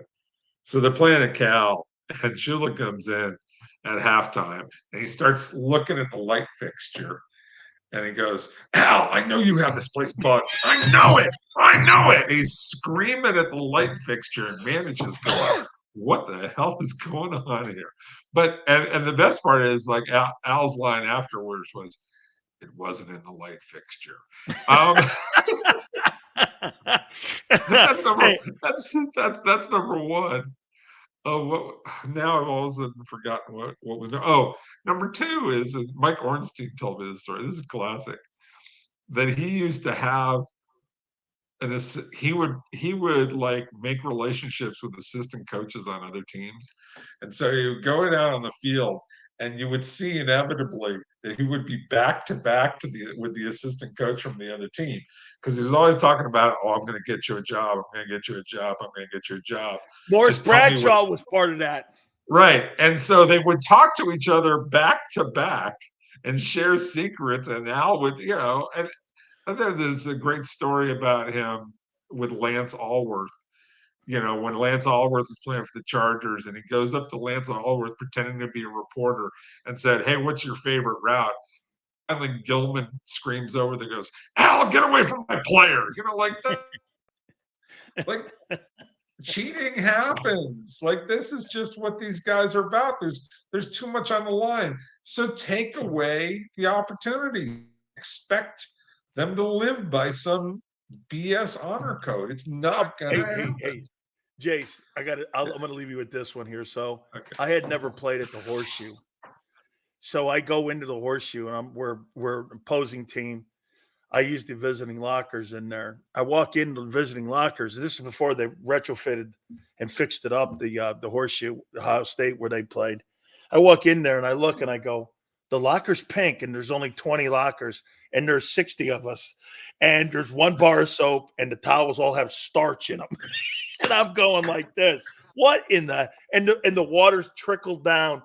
Woody made sure that every single time, hey, your experience at the Horseshoe was, hey, you're taking a shower like this. There's no hot water. It's just a little water coming down. You got like a cup. You got a cup.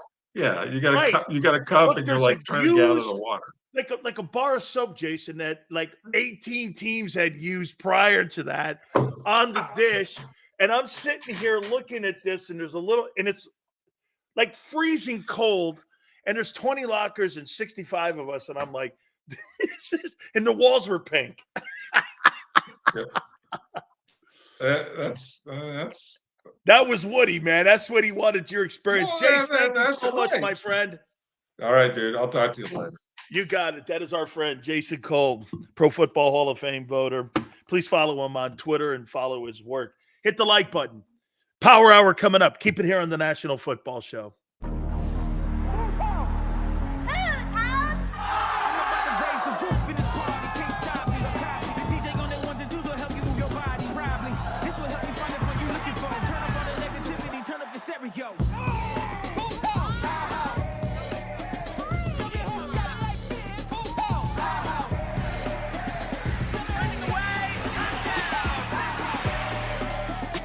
Football and Hooters, the perfect pair.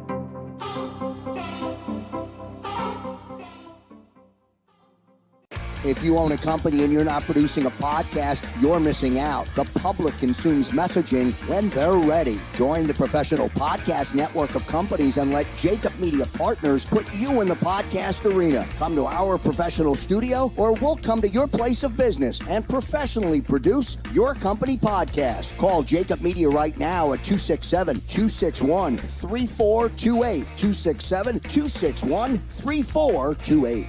My name is Dr. Bruce Grossinger, and I'm the medical director of Philadelphia PRP and Stem Cell Institute. I'm reaching out to those who suffer from spine and joint pain. We use treatment methods that require no surgery, no scalpel, no drugs. Running, walking, or whatever your desires are, Dr. Grossinger is where you need to come. You can benefit from the same PRP and stem cell treatment as Wilbert Montgomery. Call us now at 610-222-5675.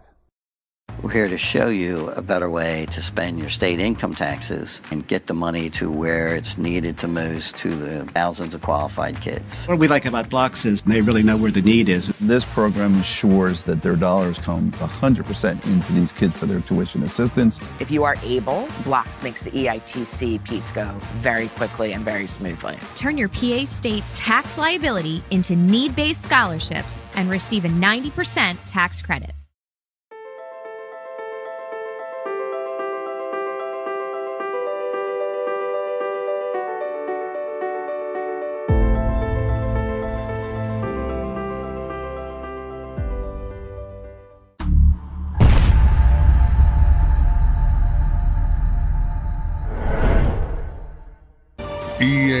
EAGLES, Eagles.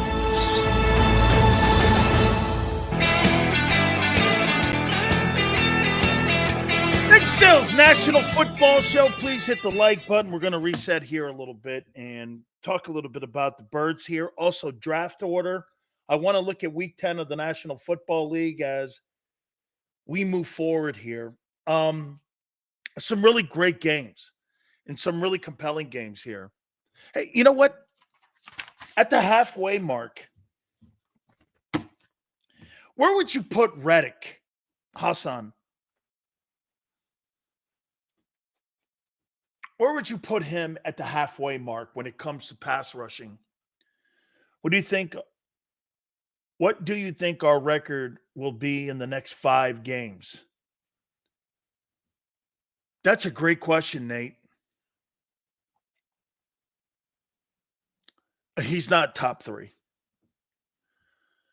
He's not top 4. I like that, Nate. What do you guys think your record's going to be over the next 5? Let's see. Chiefs, Bills, Niners, Cowboys, Seahawks.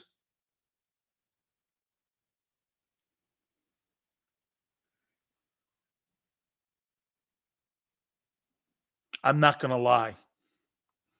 I think you dropped the Seattle game. Is it possible you sweep the Cowboys?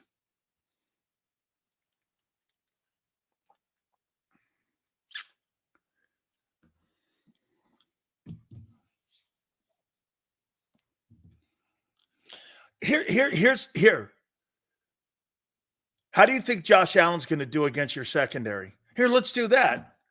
How do you think Patrick? Are you concerned about Patrick Mahomes versus? Are you concerned about Patrick Mahomes and Jason Kelce or Travis Kelce and Andy Reid coming out of a bye? What's Andy Reid's record coming out of a bye? Okay, isn't it like insane against your secondary?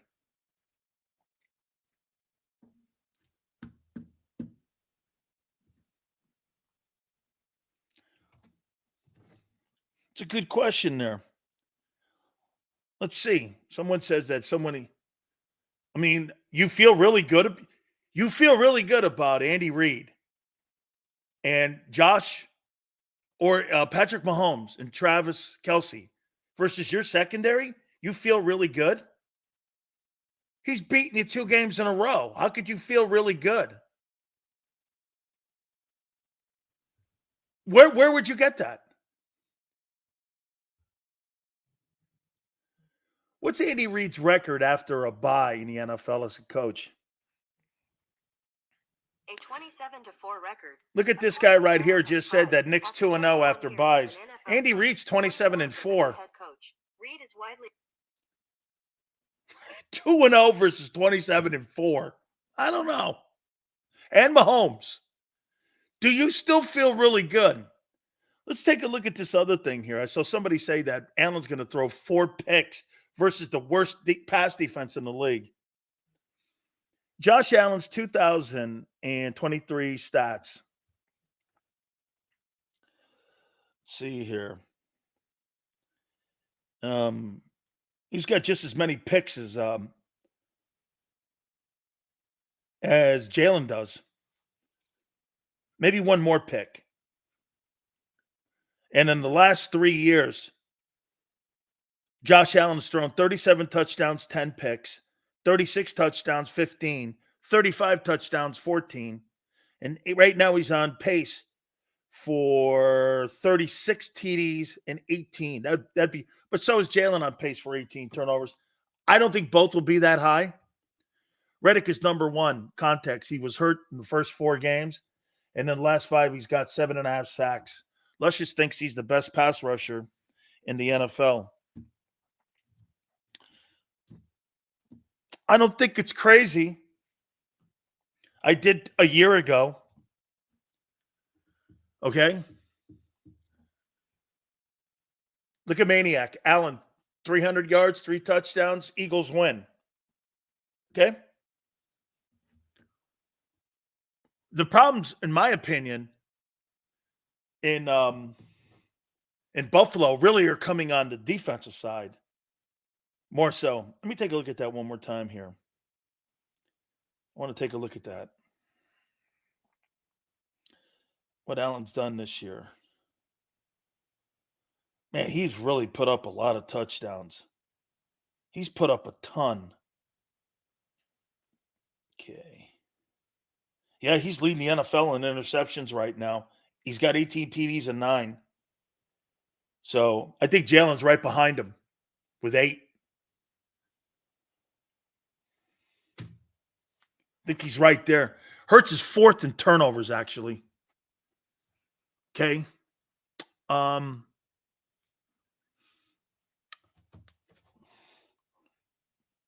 do you feel about the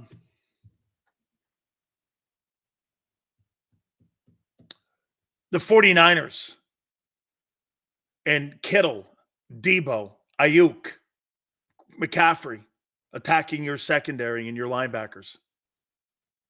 You haven't played a team like that all year. Right?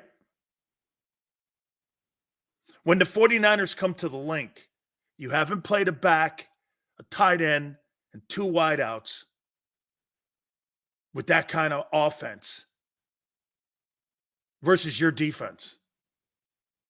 Correct?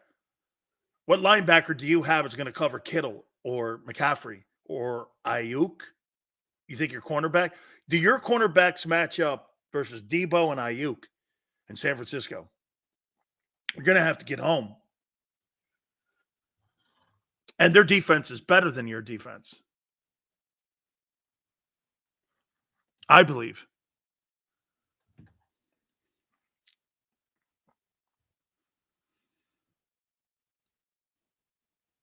Their defense as well with and Goddard will be out.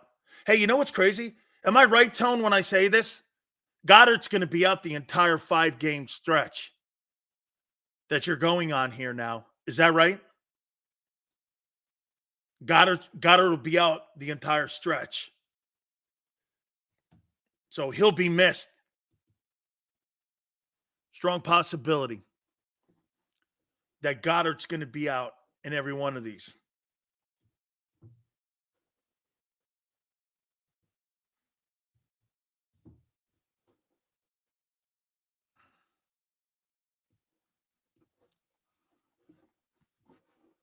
Yeah. So that's going to be another issue.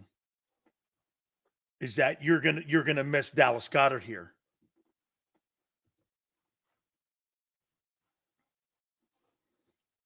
Let me move this down here. Messing around here with my. Wow, that's a big miss. I didn't realize. I had forgotten that you're gonna be out this guy. You're gonna be out Goddard down this stretch run here. Does that hurt? And again, especially to me, I think you need him versus the Chiefs. The Chiefs defense is good, guys. I mean, I think they got a really good defense this year. And Bill Moss said it yesterday, that the Chiefs defense has improved mightily here. So, I don't know. This is going to be a defining time for this team over the next 5 weeks is going to tell you if you win this thing or not, I think. And I'm talking about win home field, because to me, you got to win.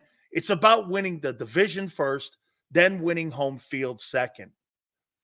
That's how I look at it. You got to do things in progression here, in my opinion. Okay? You got to do things in progression here. Win the division first. Chiefs are finally good defensively. Rematch. Love Philly 500. Got to be worried about Goddard being out, brother. Sign Gronk. Let's see where Hassan Reddick is. Is Hassan Reddick one of the top 5 pass rushers in the NFL? He's at 7.5 now in really 5 games. Would I take Hassan Reddick over Daniel Hunter, who's got 10? TJ Watt, he's not better than TJ Watt. He's not better than Myles Garrett. He's not better than Max Crosby. He's probably, I don't know if he's better than Khalil Mack. Josh Allen, he's better than Kayvon Thibodeau. I love this kid, Hendrickson from Cincinnati. You know, he and Parsons have the same amount of sacks. Yeah, Yale, I'd put him in there. I'm gonna say something to you here. Hassan Reddick, he's not better than Parsons as a player. He's a better pass rusher than Parsons. I think he is. I think he's a better pass rusher. But there were a couple times in that Dallas game over pursued, missed a couple tackles. But he is a big-time pass rusher. He really is. And he has a propensity to make plays in the backfield. You know, one of my favorite things that Tone gave me from last year, third down sacks, forced fumbles, number one. Fourth quarter sacks, number one. That's putting a dot on the exclamation point, dude. Like the Washington closeout. You know? I think he's a better ball player than Jadeveon Clowney. He's better. He's a better ball player than Clowney. Clowney went number one overall. Clowney has never had double-digit sacks in his entire career. Do you think he can get better in the tub? He has a couple big TFLs. He's really good, man. He does make a couple TFLs. Reddick is underpaid. Should be top 5. I think he's king of Philly. They're good. They will always hold it against him because he's not a great cover guy. See, Parsons is more of a complete guy than what Reddick is. But Reddick makes bigger plays and impact play. I think Reddick makes – isn't this crazy? Watch this. Micah Parsons is a more complete ball player, but Reddick makes bigger plays. Who would you rather have on your team? Shit, man. My coach told me I want guys around the ball making big plays all the time. So to me, it's hard for me to pass on Reddick because you're the overall complete better player and you don't make impact plays all the time, who do I want? Would you take Reddick or would you take Parsons? I think you take Reddick because he makes the bigger impact play. Like, I see Reddick more on impact plays than I see Parsons. How about this? Let's do this. If they were reversed and Reddick was on the Cowboys and Parsons was in Philly, how would they look at Parsons nationally? I mean, he'd be the best blitzing linebacker the Cowboys ever had. Like, is Parsons the greatest blitzing linebacker that they've ever had? Look, who's the best pass rushers in Cowboy history? Well, Harvey Martin, Randy White, Bob Lilly, Ed Jones, Charles Haley. Like, is Parsons more impactful than Haley? Where? Right? Where? Like, where's Parsons fit in that? I mean, is he better than Ed Jones? Not a chance. Ed Jones may be one of the most underrated players in NFL history. He's certainly not the impact Randy White made. I think Randy White was Defensive Player of the Year also. Harvey Martin was an MVP in a Super Bowl. I think Randy White and Harvey Martin. Am I right, guys? I think Randy White and Harvey Martin were co-MVPs in a Super Bowl against Denver back in the day. Am I right when I say that? So you had two guys that were two exceptional pass rushers that won the MVP. And one guy was a Defensive Player of the Year. I think that, if I'm not mistaken, I could have swore Randy White and Martin were co-MVPs in a Super Bowl against the Denver Broncos. I think that's the one Alzado played in when he was in Denver still. I think Parsons is a good pass rusher. I don't think he's exceptional. He had a good game against Mailata, though. Tone, I heard you talking about Mailata this year. His first, hey, that's a great call. I want to do that on the O-line right now before I move on to week 10 of the NFL. Let me look at that and go like this. How would I grade the O-line? Let me start with Mailata. 9 games.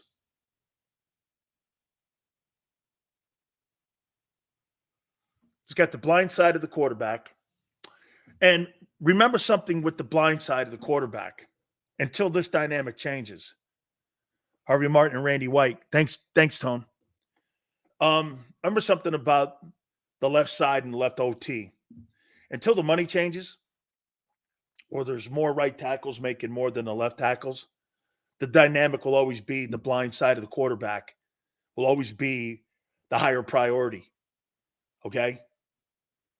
Until that money changes. The highest paid OT is the left tackle is Trent Williams. He's a $30 million a year guy. Okay? I mean, the majority of your big money is on the left side because of the blind side. And why?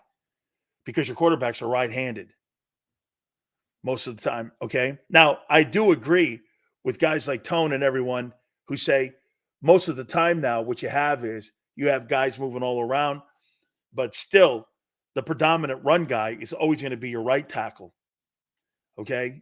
But it is. But, and quite frankly, outside of Lane, who's the best right tackle outside of Lane? I can name you Staley, the guy in Baltimore, the guy in Los Angeles with the Chargers, Williams. The majority of the guys that you draft are your left LTs. Lane's an outlier. You know how many Hall of Famers are right tackles? 5. Okay, 5 I can think of. The guy in Green Bay, Ron Yeri.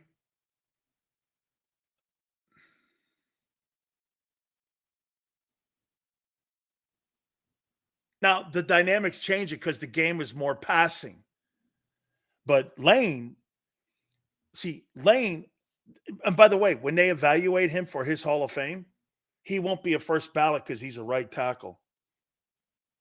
That'll be factors. Rightfully so? Probably not.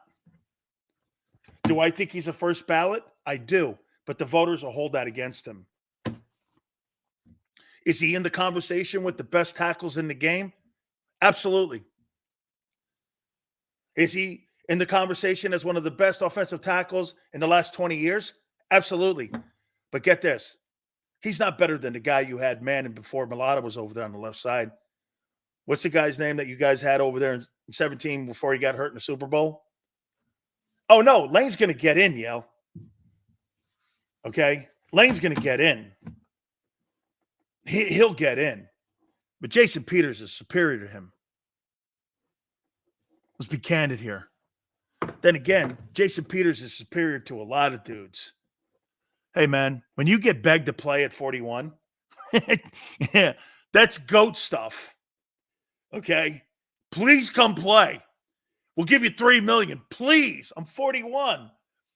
I wish someone did that for me. I mean, when you get begged at 41 to still play, I think isn't Jason Peters a 10-plus Hall of Fame or a Pro Bowler or some shit like that?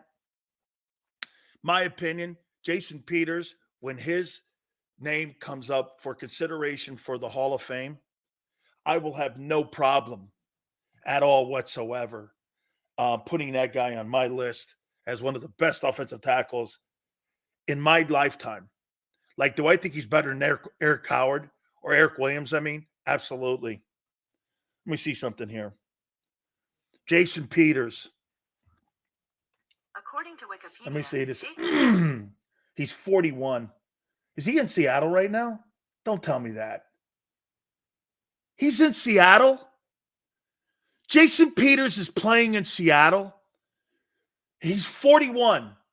He's on the practice squad.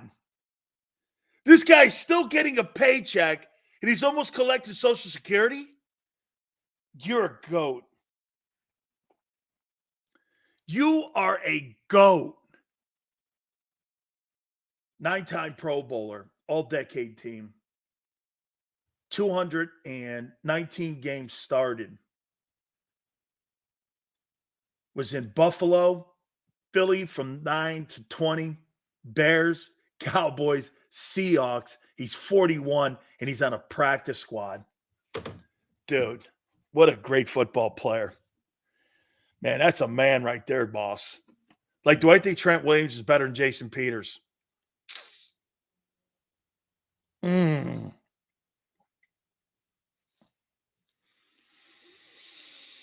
Trent Williams, Jason Peters.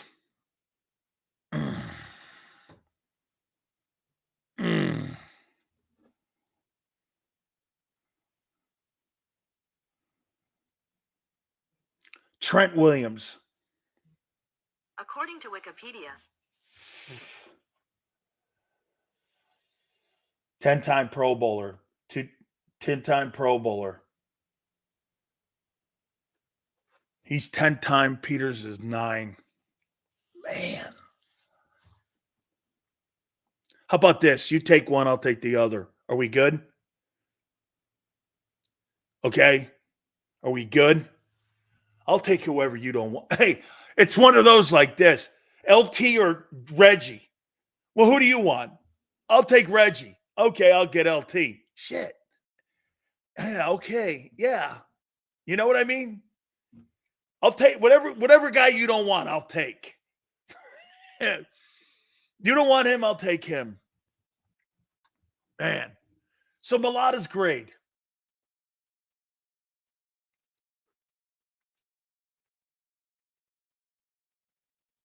I thought Parsons pushed him a bit. I thought the kid, Chase Young, did a tad in that Washington game, second one. All in all, though,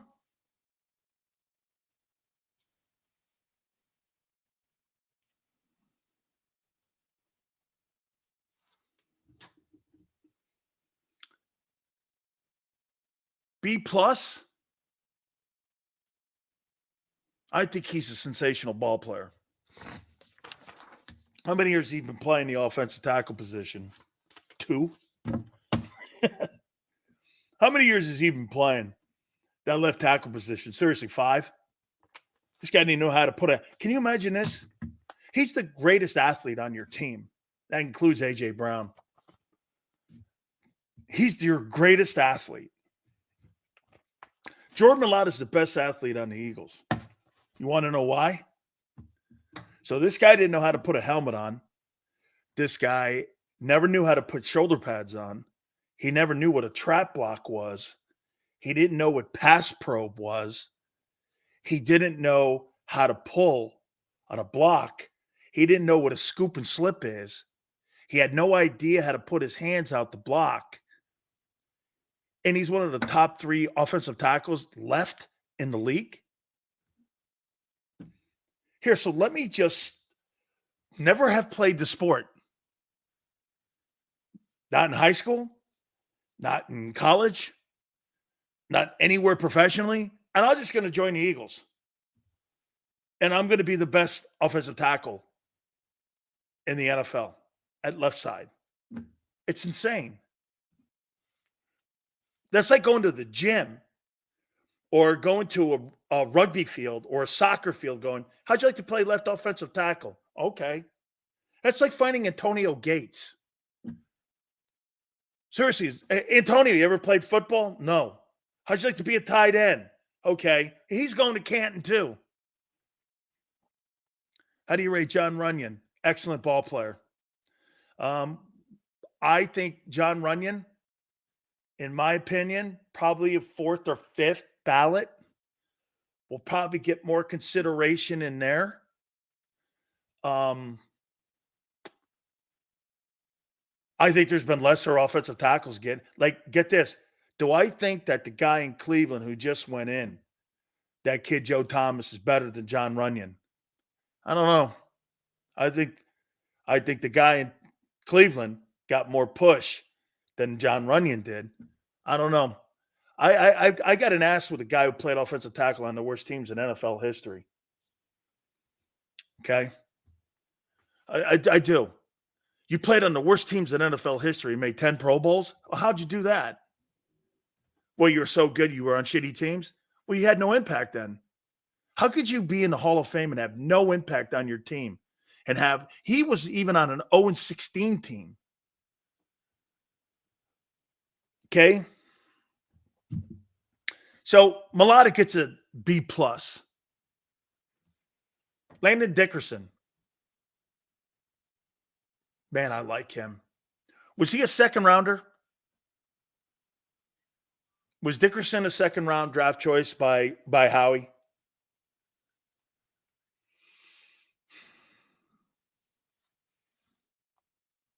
He's been relatively healthy too.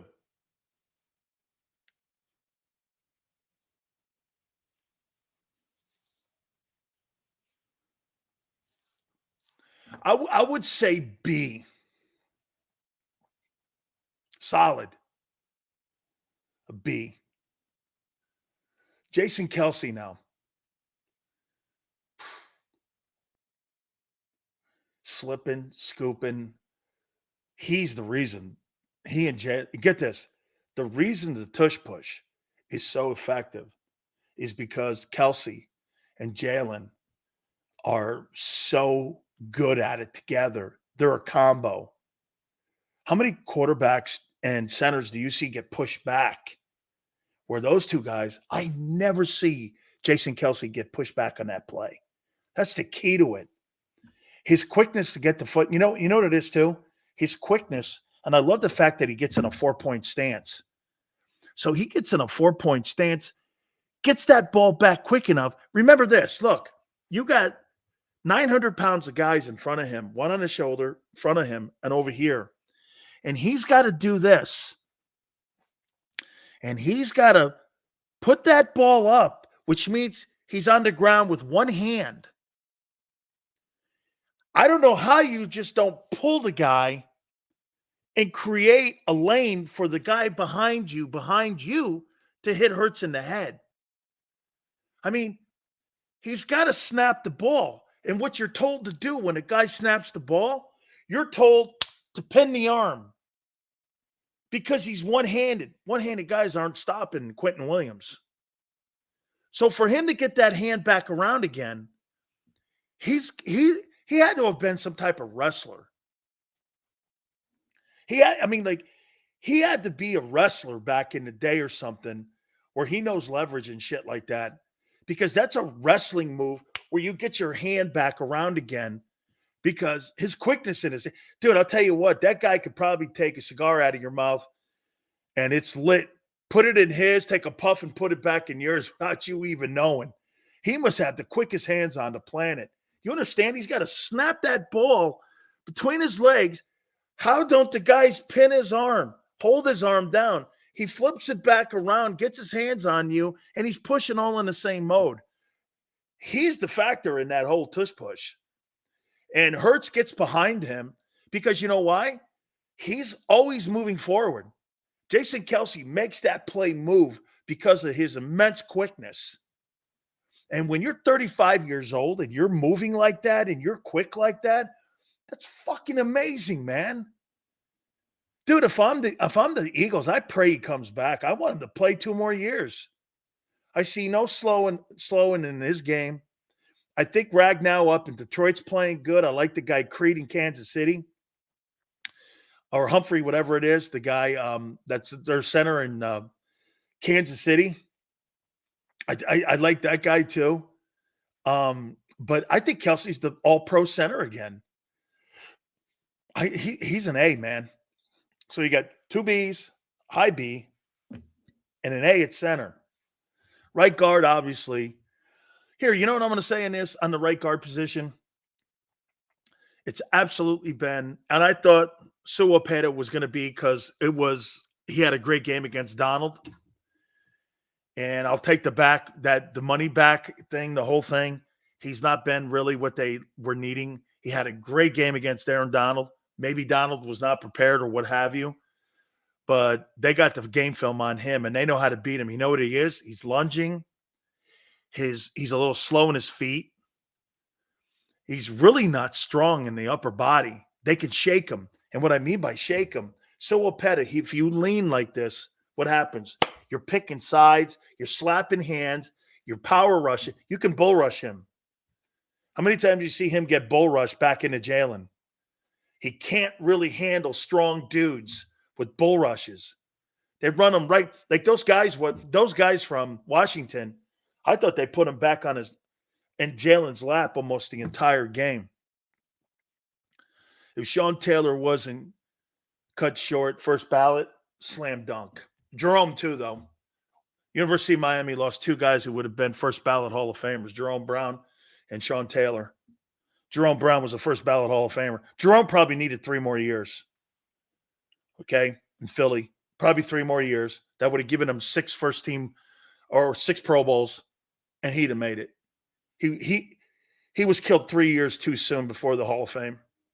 But Jerome, when he died, was a Hall of Fame player. Sean Taylor, when he died, he was a Hall of Fame player. I helped recruit Sean Taylor. Yeah. I helped recruit him. Butch, hey, you know what's crazy? Butch Davis just donated some money to my daughter. And Butch Davis, man, he recruited Ed Reed, Ray Lewis, Sean Taylor, Cortez Kennedy, Warren Sapp. I mean, Butch can recruit, man. And Butch goes like this. He goes, hey, he loves these guys back in the day. Benny Blades and we helped recruit Sean Taylor to go to Miami. Really, really a fine kid. I think I've told some of you the story. George Meyer Jr. was my linebacker. He's an EMS guy now. Tone, I don't know if you heard it. Calls me up, man. My wife and I are watching TV. Sills. Watching Sean Taylor bleed to death. And I'm going like, what do you mean? He goes, I'm watching him bleed to death. He was shot in the groin, protecting Andy Garcia's niece. He died right in front of him. I'm listening to this. And you're sitting there going like, wow. I think that whole position over there at the right side of the Eagle O-line,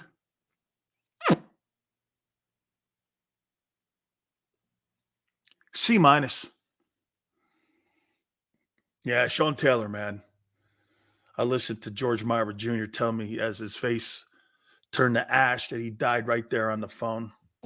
George was saying, Sills, he's dying. Nobody could do anything about it. He died right there. We were all like, holy shit, man. It reminded us so much of Jerome. He was protecting Andy Garcia's niece. We're like, he was shot inside. I think he was shot at his home in South Florida. I think it was something like that. What a great kid.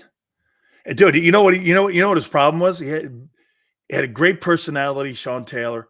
But you know what was crazy about him? Man, don't mess with him. If he didn't know you, his personality went dark on you. And he's like, Sills, you know me? I go, no, I get it. He goes, punter thought he was going to start talking, and he was yapping. So you guys ever see that play in that? Hey, you guys ever see that play in the Pro Bowl? Have you guys seen that play when he knocks that punter out or whatever it was? Was it a punter he knocked out? Did you guys see that play? And he goes, this guy was chirping. And he kept chirping. And I'm like, and Ed's with us. And Ed knocked out a guy from the Colts because he face masked him and was chirping. These guys are psycho, some of these guys, man. He hit that punter, man, and he just levitated that guy. Unbelievable, man. Oh man. Sapp was already there. He was. Sapp get this, David. Yeah, well, Butch was there. Butch was there. Then Butch started recruiting him when he was in Apaka.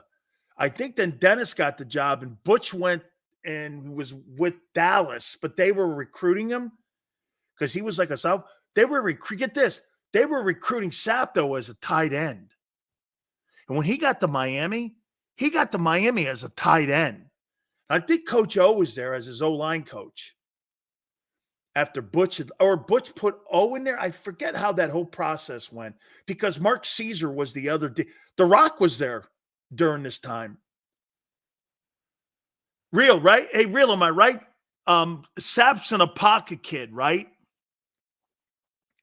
He went there as a tight end, man. He stunk at UM. And so Mark Caesar goes, why don't you play defensive tackle? Changed the whole landscape for Warren Sapp. He went from being a defense or a washed-up tight end at Miami, and he went to being a Hall of Fame defensive tackle. Yeah, man. And Cortez, I recruited Cortez. Jerome and I actually recruited Cortez. I think he's a Texas kid.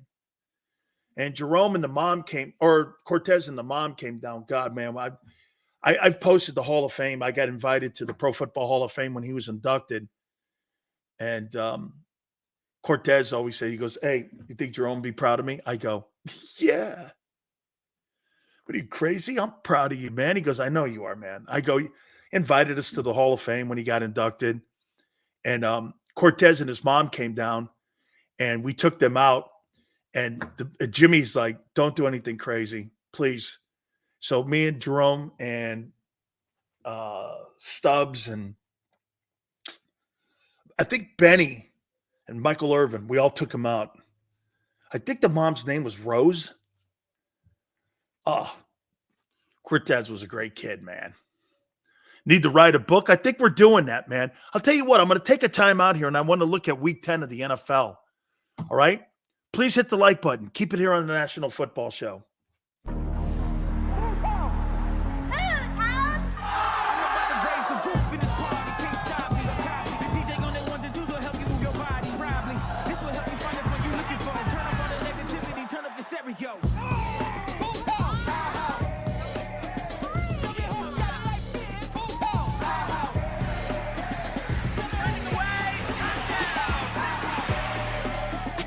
Football and Hooters, the perfect pair.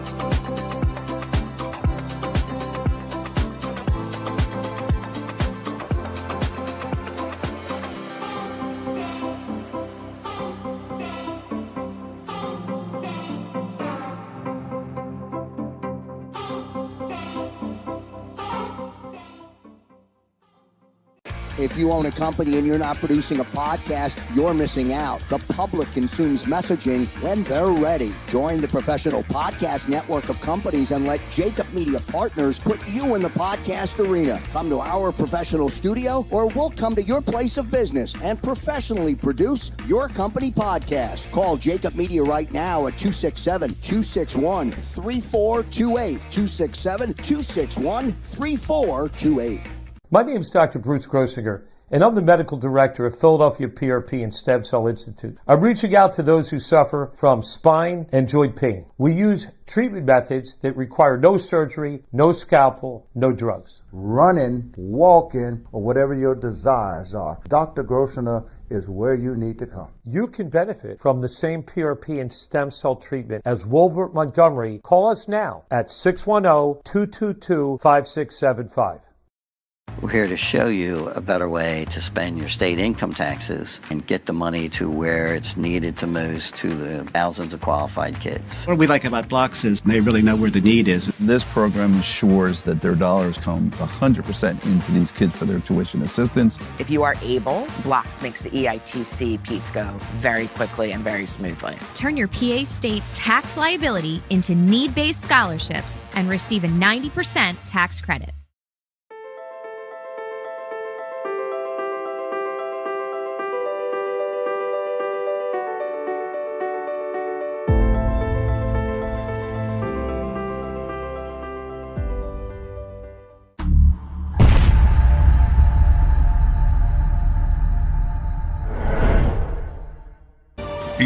Eagles. Eagles.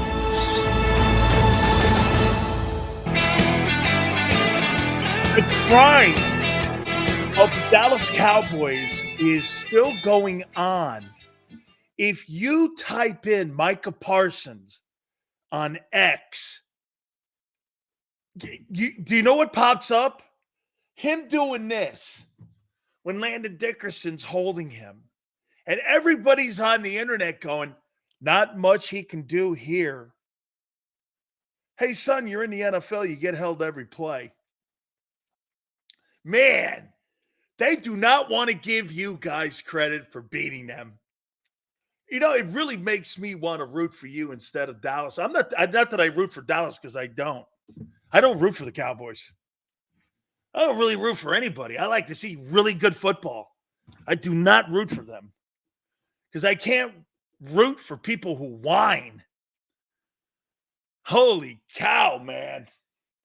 No, hey, Tone, type in on X, Micah Parsons. Oh, I'm being held. What a worm. Come on, dog. He is being held. Oh, really? Give me a break. What a crier. You know, there was a guy who's my grandfather. You know what a swineherd is? You guys know what a swineherd is? My grandfather used to say this to me. You know what a swineherd is? It's 3 hairs on a pig's ass. You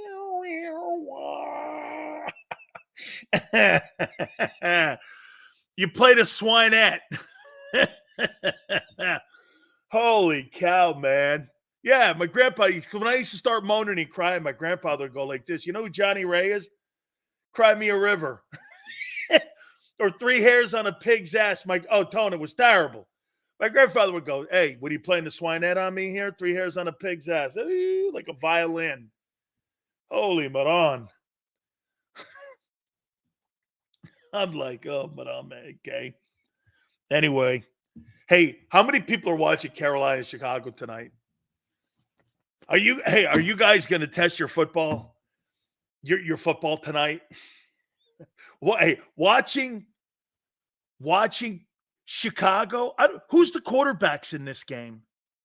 Okay, so is Bryce quarterbacking? If he's quarterbacking, I'm gonna have to check it out. Who's the guy in Chicago? Wait, Bryce isn't playing. So is Justin Fields? Oh, Maran. It's like an exhibition game.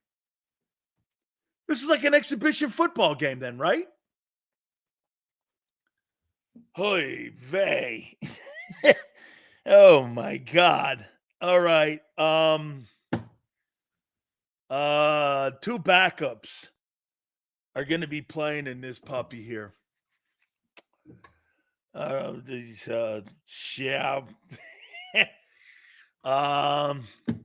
tune in for a half. And then I can listen to Al Michaels bitch about the game and him not give a good, strong effort. All right. Guys, you guys were sensational. I so appreciate you guys coming aboard. Thank you guys so much. It's going to be a football Friday. We can't wait for our football Friday. I want to thank Jason for coming aboard. Tone, absolutely killing it. Thank you very much. Fantastic.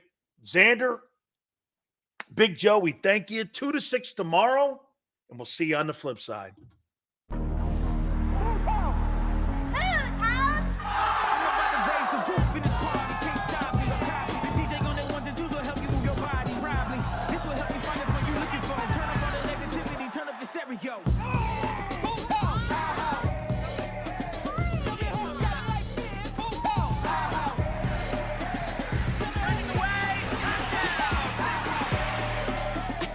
Football and Hooters, the perfect